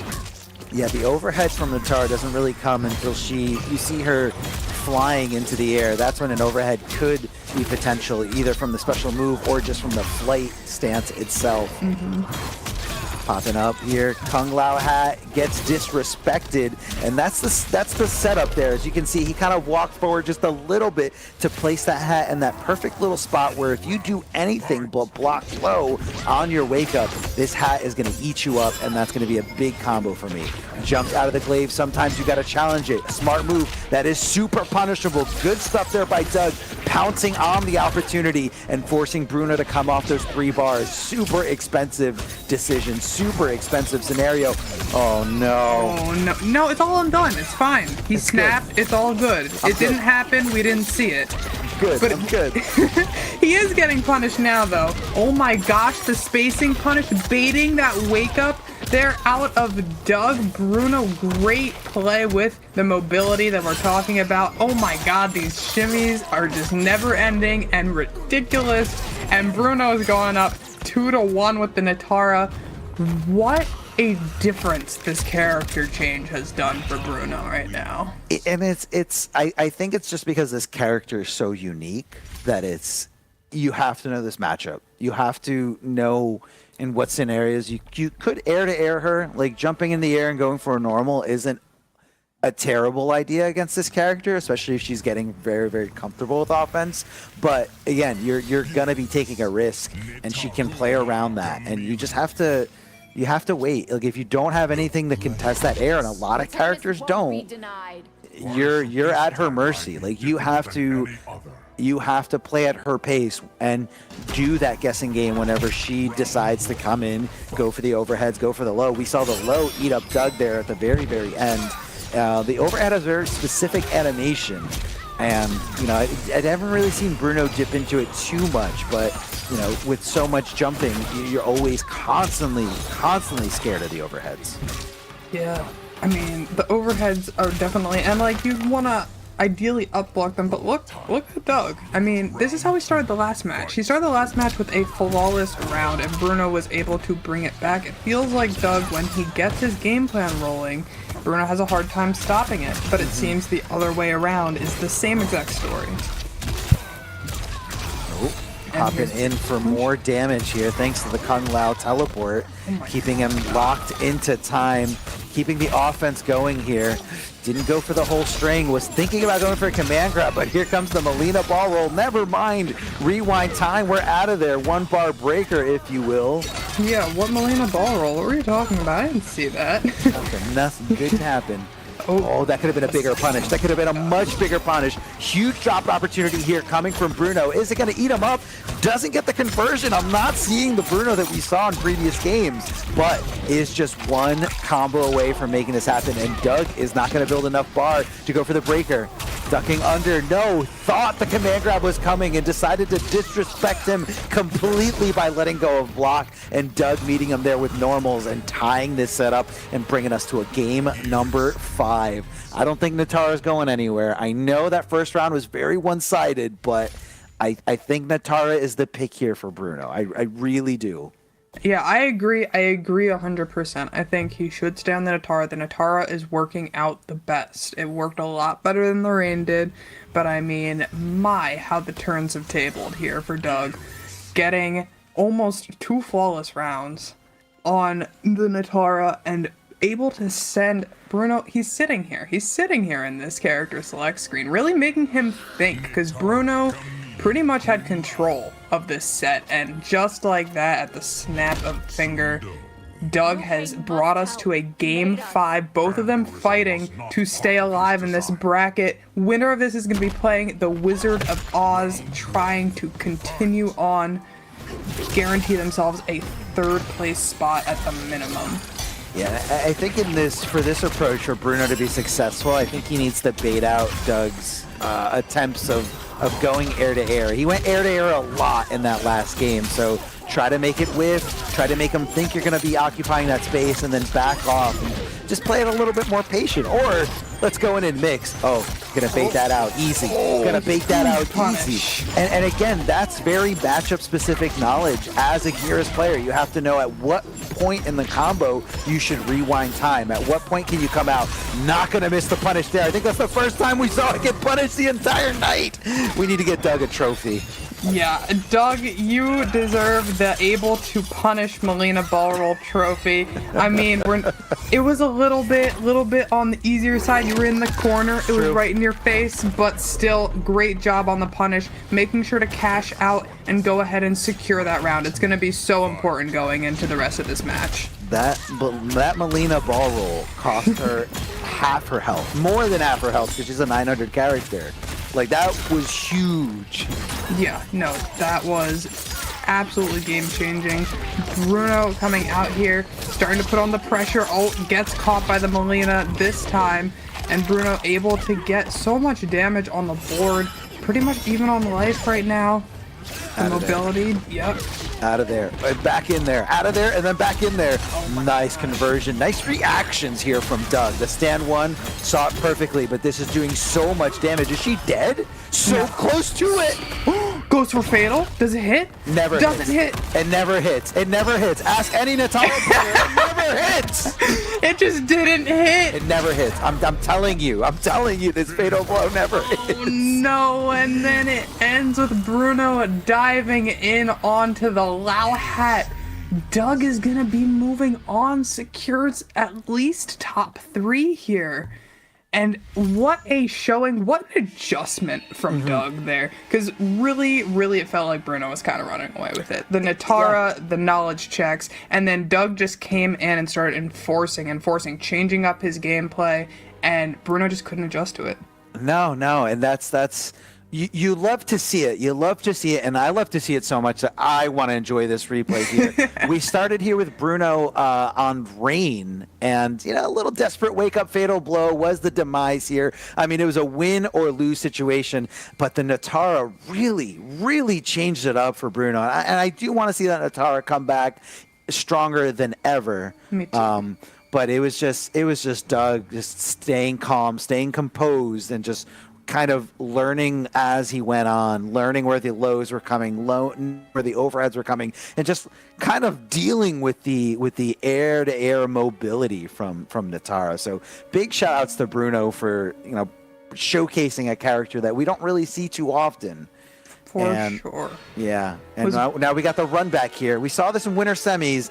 It was a close game, close set, game 5 situation. Doug versus the Wizard of Oz. I don't see it going one-sided at all for either way, and I think it is possible. It is possible for Doug to make this run, but first he's got to go through the Wizard of Oz, and that's a tough mentality to break, knowing that you have to get through someone who already beat you, not just last time or another tournament, like literally already beat you like 2 hours ago. Yeah, no.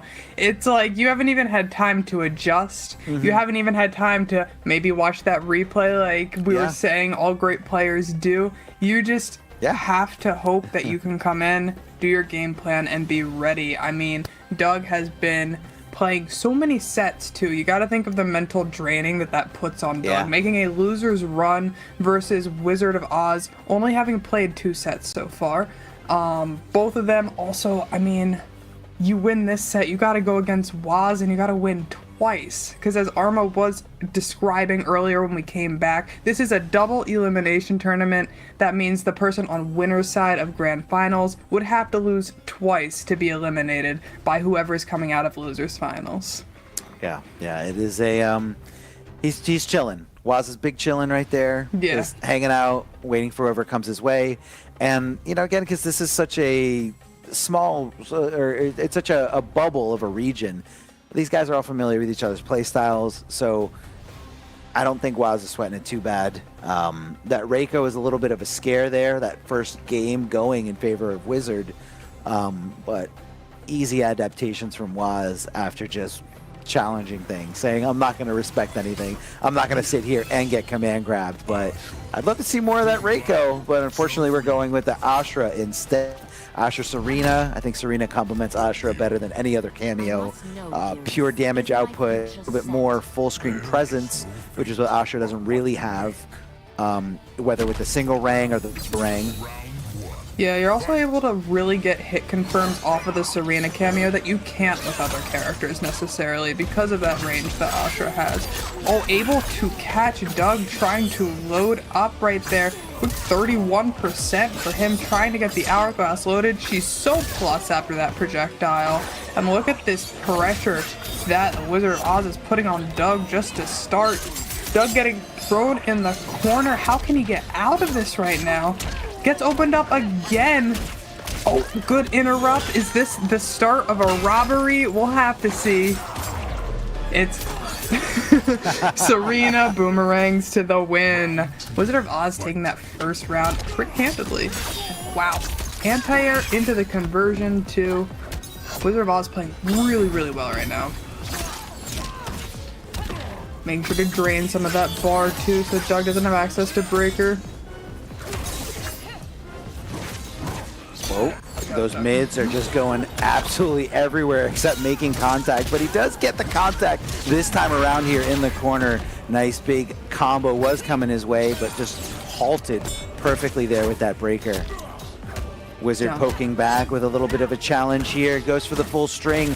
Doug not opting to go for anything crazy like a throw, but does get the command grab afterwards once he puts him in his place. Knows he's going dead. Hold on to block. Good jump here coming out of Wizard. Oh, stands up for the second.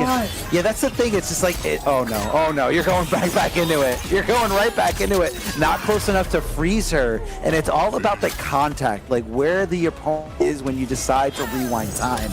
And Ashra's combos have so much distance between her and her opponents because of how far-reaching her normals are that you got to get real specific with when and which combo routes you're going to rewind time on.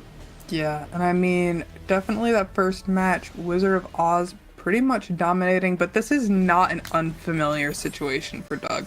Doug has been down in a few sets tonight and has been able to make the adjustment and make the comeback, been able to enforce his gameplay, be able to condition the other player, and we'll see if he's able to do that again going into the second match of this set. Wizard of Oz up 1-0. We got Doug fighting for his life, Wizard of Oz also fighting for his life. Oh, just staggering, not going for the full string, and just a nice little surprise with the overhead here. Now that it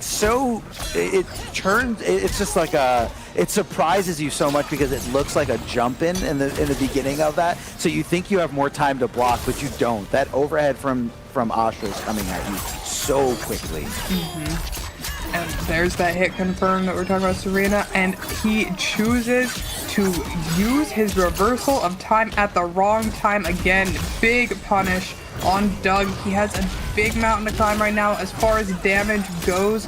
Gonna try to start, gets the Lao hat into the body splash. This is gonna be a ton of damage coming out from Doug. Still doesn't have any bar left to play with, but has access to Fatal Blow. You're going through this wall, hits the launcher, and what a comeback from Doug. Gets touched 3 times, and Wizard of Oz is dead. Just like that, completely done. Oh, didn't he so believed that normal was going to get blocked, and wasn't expecting just a whiff punish in that scenario. Knocks the Serena Drain out of here, trying to put her on some actual cooldown because none of her moves cool down at all. Like it's so fast it comes back. Her cameo loads so quickly. I feel like this is just recovery team, because if you think about Ashra as well, she has that projectile. It's a really big startup, but her projectile has such quick recovery, so even if you're jumping over it and jumping in, it's hard to punish. Doug backing off, gets... Plus, having trouble finding out where to press. Just gets hit by that last fireball. At that point, it was, how do you get out without getting chipped out? Loading up the hourglass, but again, getting eaten up here by the Serena double rang. Super plus frames afterwards. Smart of Doug to really respect it, and he's really reaching, and I think that's the second or third time that's happened so far in this game, where he just is not expecting it to make a contact there, and, you know, whiffing the command grab without even guessing wrong. Yeah, forcing breaker there, there's no really other option for Doug, but gets caught by the plus frames, gets caught moving or pressing, and Wizard of Oz is going up 2-0 right now with the Ashra Serena combo. Doug really having a hard time dealing with this pressure.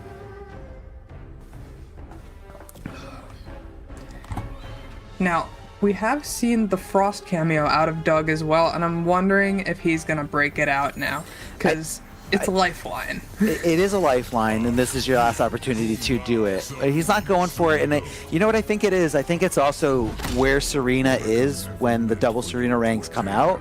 I don't know if Frost's low freeze would go past Serena and also hit Ashra.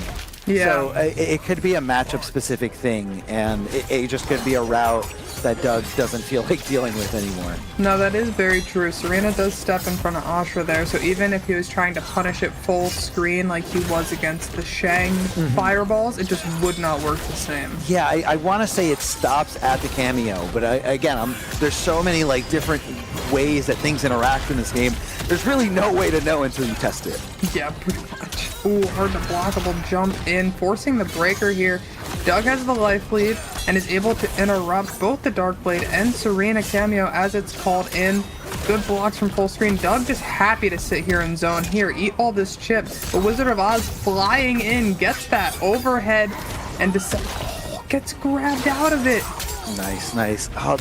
Let go too soon, but it's definitely a huge miss input here coming out of Wizard.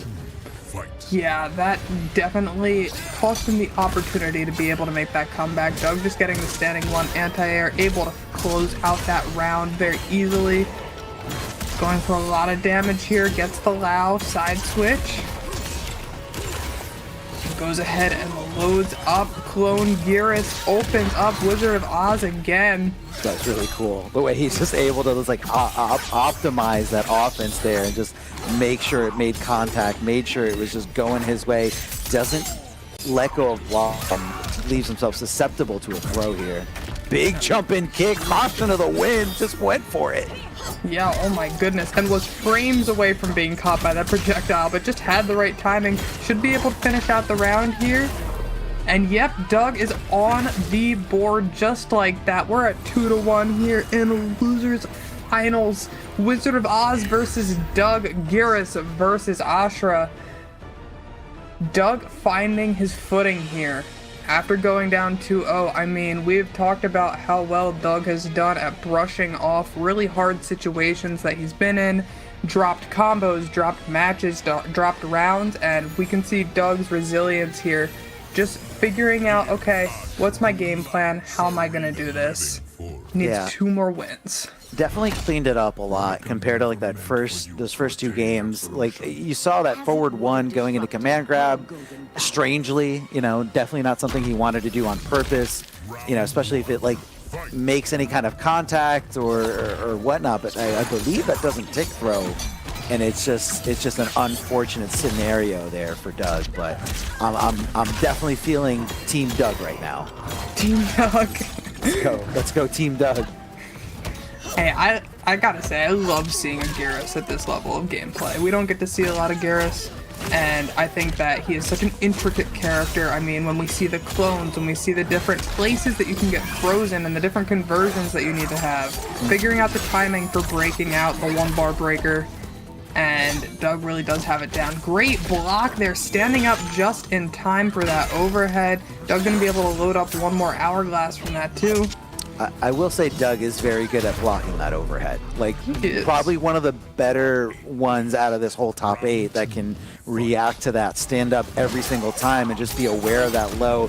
Unfortunately, going for a ride here with those Serena rangs. It wasn't close enough to really tap Ashra into, or I believe Ashra needs to be making contact with you in order for you to, you know, keep her frozen as the rewind time. Love the whiff punish here, backing off the throw so desperately coming out of Wizard, trying to start some offense. Doesn't go for a full commit into that jump in. Maybe he was trying to bait out something here. I don't know why he wouldn't just go for body splash. It just seems like free offense. Yep. Doesn't convert, a little too far away. Oh, not this time. Makes the contact, launches him up for that bar. Gonna be super duper plus after that projectile, and Wizard of Oz on match point here. Yeah, really dire situation here for Doug right now. Trying to stay alive. Wizard of Oz just needs this 1 round. I don't know. I don't know. He was swinging and it swung the other way, but it still made the contact, and I love that he's still able to convert. A big challenge here. Disrespect coming out of the Wizard of Oz. As he says, I'm not going to sit here and let you command grab me all day. I'm out of here. Oh, stops the time. This is going to, nope, loads up the hourglass instead. Opts to go for a little bit less damage and more utility, more access to rewinding time, more access to, you know, more fun Gearus things. Look at that, man. He blocks it every time. Oh, but that's definitely not the input. Wait, what? What? He didn't see the sand coming? How? Huh? He doesn't even want, he's so scared. He's also, I like the approach with the Serena rangs, like just block them. I know a lot of people can duck under, you get a free poke, but he just wants to just play it safe. Play it safe, stay away. Here's the Lao hat. What a great block. What? Unfortunately, with the throw, is this gonna be Doug? Easy money here, 2-2, game 5 situation again, just like we saw in the winter semifinals. Doug is taking it all the way here. Team Doug, let's go. No way, Doug. That was crazy. He stayed so composed. And I can't even say it enough how well he has done standing up and blocking that overhead every single time. It has broken down. A lot of Ashra's gameplay has to do with that overhead and how many times people are getting hit by it, how much damage you can pick up from it. And Doug is just completely shutting that down. And we're going here into a Game 5. Losers final. Winner of this goes on to Grand Finals. Loser is out of the tournament. Everything on the line right now for them here in the second regional qualifier, Oceanic Pro Comp. It's on the line, do or die right here. You get the opportunity to move on to the grand finals, or you're just gonna die at third place. Backs off, and she's whiffing for days. Doug taking full advantage here. Doug making sure it hurts. Got the setup, not blocking it this time, and you are still stuck in this trap, in these sands at times. Breaker, so desperate to get some momentum his way. Wizard of Oz trying to get something going, decides to block and gets command grab for his trouble. Doug doesn't get the anti-air, instead gets kicked in the face. And Doug just goes for the overhead. I mean, Wizard of Oz was in chip territory there, but Doug able to close it out. He is up 1 round right now. Is this gonna be the reverse 3-0? It could be. It could be. Doug making the adjustments, cleaning it up perfectly. Doesn't get the anti-air, but still able to get that pressure going afterwards. Good block confirmed going into the Kung Lao, making it nice and safe, and not challenging here with those projectiles. You gotta challenge those, but it's so hard because she can mix it up so well. She doesn't always have to go into it. Backing off, wants to get a little bit of breathing room here. Nice sweep. Stay away. Hold this low. Ooh, just the strike throw there. Wizard of Oz is ahead in damage right now, but Doug has shown us just how much Gears can do. Oh my god, she was able to anti-air. The recovery on that fireball is ridiculously fast. Yeah, that's not the time to jump in. I mean, the time to challenge is before it comes out. The time to challenge is not after. Yep. Great tech there by Doug, staying alive. Ducks and pizza, and now we've got full screen pressure from Ashra with this Dark Blade. Yeah, the Dark Blade is out, so that means you can approach a little bit more without having to worry about the super plus frames. But what an anti-air here from the Wizard of Oz. This is Game 5, final round situation. One person is going home right here, right now. Oh my god. And Doug chooses the wrong situation to get out of again. Wizard of Oz is going to get so much damage out, opens him up. Doug is able to somehow get a stray hit there, get the side switch. Oh, he's still swinging right into the Serena ranks. This hurts. He's got no resources. He's got nothing here. He's got no bar. But the cameo is loading back up. Good flawless block to minimize the chip. He wasn't getting chipped at all. I don't know why he budged. But Wizard of Oz taking complete control of the situation and taking advantage and sending Doug again out of here in a Game 5 scenario, but so close, so down to the wire. Still a very, very exciting set overall. I mean, I loved watching all that, seeing all the fun Gears stuff. But man, I was team Doug hard. That was a crazy set. I mean, after the first 2 matches, it looked like Wizard of Oz's set. It just looked like that, and Doug completely changed it. I mean, he did a great job. We can see here he did choose to kind of come out of that time a few times, and it was in the wrong positioning with Ashra, able to get that punish again, but Serena able to allow Wizard of Oz to fish for more of those confirms. Doug really struggling in those first 2 matches, but here's where we see the turnaround. Game 3, Wizard of Oz was able to figure it out, get the damage on the board, caught Doug swinging a couple times, and that was it. Yeah, I mean, it's tough. If you don't know exactly like how to challenge those projectiles, like you have to really anticipate it and just like you basically just have to start swinging before it comes out. I also feel like Doug got caught by a lot of like stray Serenas in the neutral, so I think he just had to approach it a little bit more patient. But once Doug got that offense going, it was massive, especially with that Kung Lao hat coming in with the very hard to blockable stuff. But this was the grueling top 8 that you guys are seeing right here in a very, very, very talented region.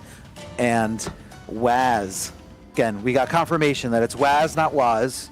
I'm very sorry about that. Oh, it is Waz? Yes, it's Waz. Waz, not Waz, going up against the Wizard of Oz. And that is very fun to say.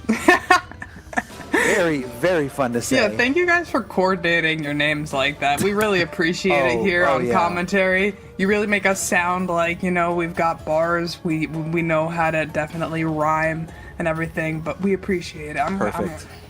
But yeah, we're going in here. Waz is the one who sent, or Waz, sorry, is the one who sent Wizard of Oz down to losers. Waz has 2 sets to play with, like I mentioned earlier.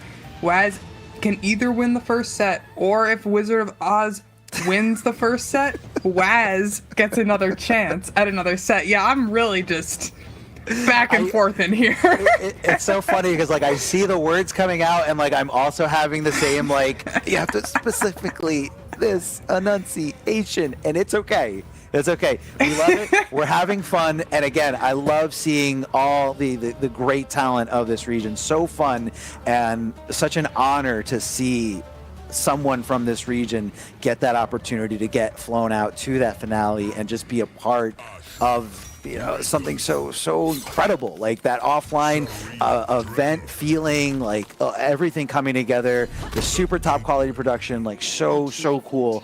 And you know, even for the people who don't make it, they get to see their champion, whoever it's going to be, because it's still up in the air. Because again, Waz did not win this yet. Yes, Waz is in a very favorable position here, but still has to do it, still has to clutch it out. And I believe in the Wizard of Oz. Yeah, you're just saying that because you're a Reiko main. That's it. You're a little biased here. A little biased. Even though he's not a Reiko main, he's just like, I'm trying Reiko because I don't want to do the mirror. Yeah, now this didn't go too well for him when he played Waz last time, but definitely believing in it, definitely going to try it again. Oh, gets hit by the overhead. Sitting full screen. I mean, Waz has no reason to run up on him. Huge life lead right now.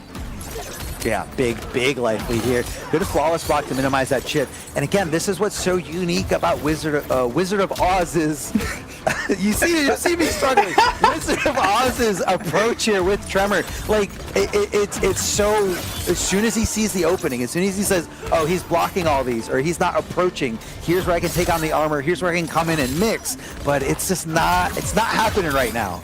Right now, Waz is in a very comfortable position.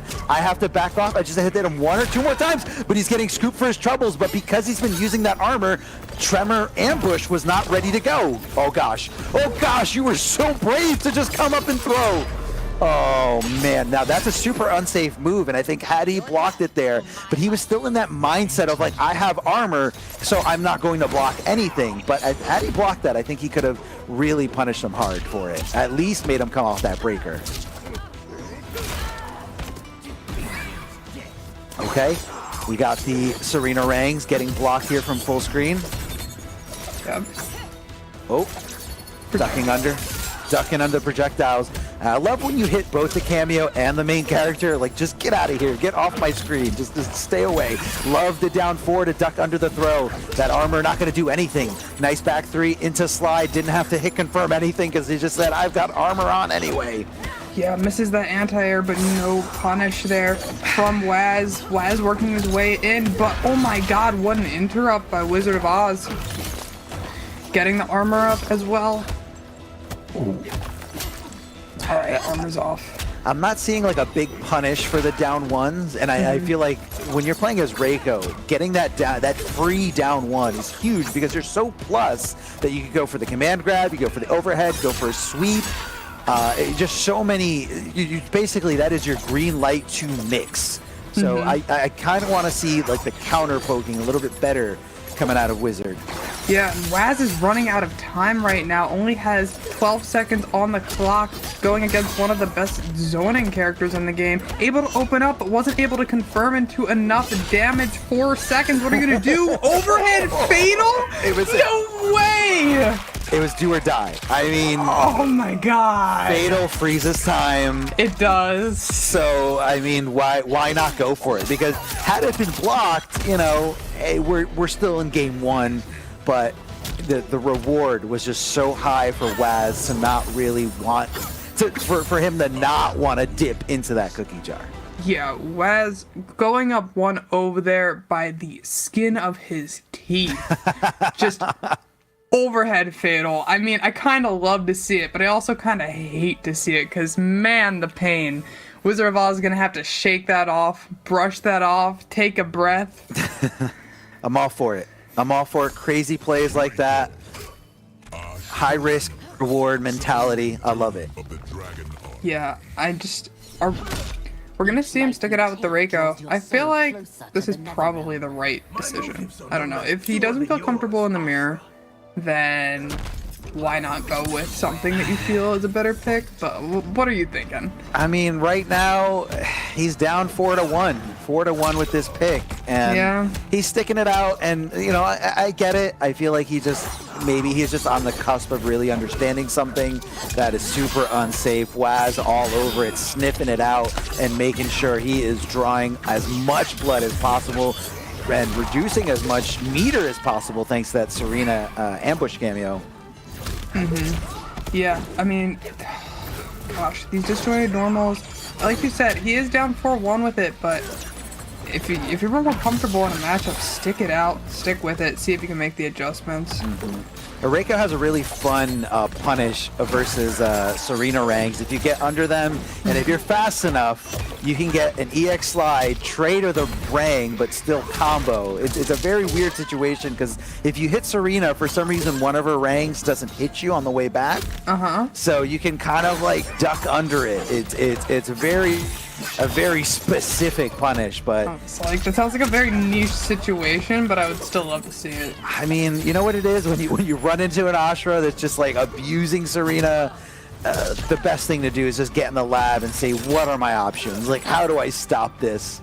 All right, we're about to see another scramble here. Both of them have fatal blow, but Waz is going to be able to finish it out there with punishing Oz. He whipped that 1-2 right in Waz's face. Yeah, but I think it was also just like he threw out a down normal. It got blocked and he decided, I'm going to do it again. And that's really why the frame data just matched up perfect for Waz. And it was a for Waz. It was a really good challenge here for Waz to want to take. Yeah, it was. Okay, plus off of that gets hit. Waz able to get so much damage here, forcing the breaker. I mean, Oz didn't really have a choice there.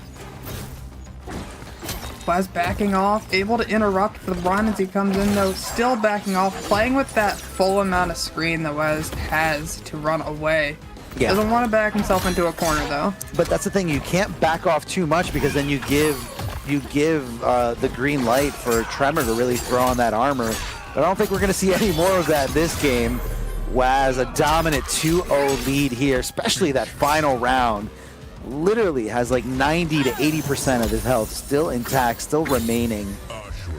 Yeah. This Reiko's not cutting it right now. It really isn't. Waz is looking way too comfortable right now. He is very comfortable in his whip punishes, in the matchup knowledge, in enforcing his game plan. It's just, there's no pressure from my perspective being put on Waz right now. So what's your decision right now? Do you stick to the Reiko or do you go for the mirror? Looks like we're gonna get the mirror. It's just gonna be down to this, who has the better spacing, who's able to shimmy it out better. I mean, any mirror match is so hard. You literally they have the same cameo, they have the same exact buttons. So it's just gonna come down to this Ashra mirror right now. Just gonna be the clean mirror. I mean, no one's gonna have access that the other player doesn't also have access to. No crazy cheap resources here. Everything on the table, cards face up, and Waz I'm sorry, yeah, Waz is just still dominating here. Yeah, Waz, huge life lead to start. Block the Serena rings. I mean, we see Oz pulling up that Dark Blade to try to dash in, but Waz knows to go ahead and interrupt that. Still ends up getting opened up, though, and sent to the corner. Okay, this is what I like to see. Get a little crazy. Go for the throw. He's blocking. He's holding on. This is a high-level player here. The Serena rank trades. I don't know whose ranks are coming back. It's very hard to see. Yeah, exactly. Oh, You gotta no. figure out who's who. Oh my gosh, the jump in so late. Oh my god, and the D2 just to go ahead and punish that airborne Astra. Waz right now is sitting on tournament round.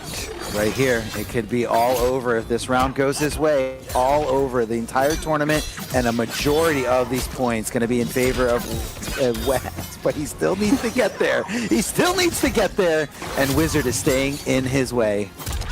Love the anti-air here. Love the conversion. Waiting for the drop to continue the combo. Doesn't go for the full phase, but look at that. He stayed composed. He stayed just ready to swing afterwards. Ready to recognize. But Waz does get out of there. Waz finding that hit with the Serena. Big combo dance coming his way. Is going to give him access to Breaker for the next one. So does possibly need 2 more openings if he doesn't use any of those resources. Yep, and Waz backing off here. They are pretty much even at life right now.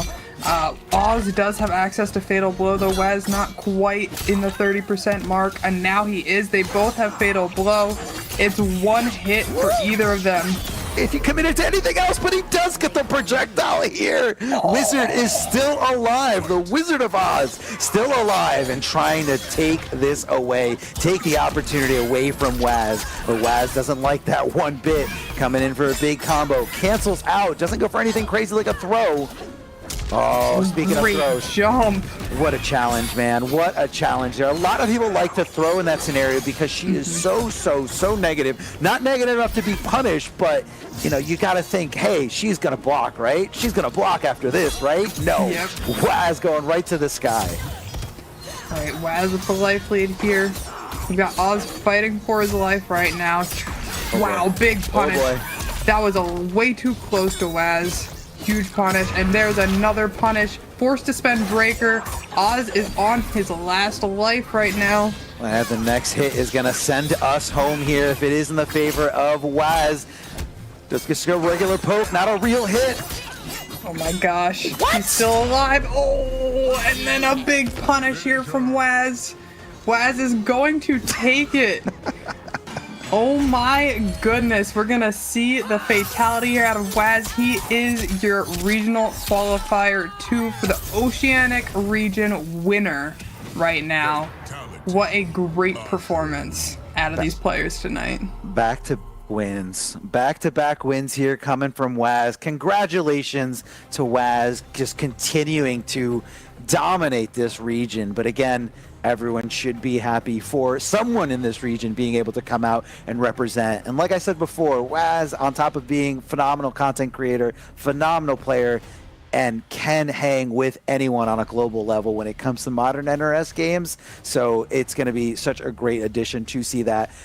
And it's going to be a very, very strange scenario that Waz would have to just not make it very far at the next qualifier in order to not get those points. Yeah. But as you can see here, very dominant performance by Waz. Only dropped 1 game to the Wizard of Oz, as we saw that strange pick with Reiko, the one that probably came out of left field, probably not anything that Waz was anticipating, but Waz did perfectly adapt to it as he continued to win the next 5 games against that Reiko.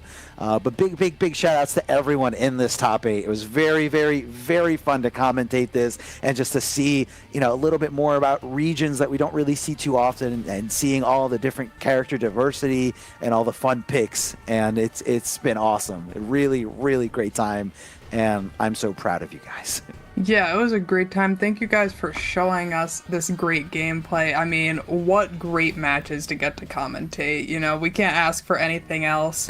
Had a great time tonight. GG's to all the players tonight. You guys played your hearts out. Jeez. And, I mean, can't wait to see you guys at the next one. We're going to be heading out for the night, but make sure to tune in for the rest of the regional qualifiers coming up. follow NetherRealm Esports, and we're going to head out for the night.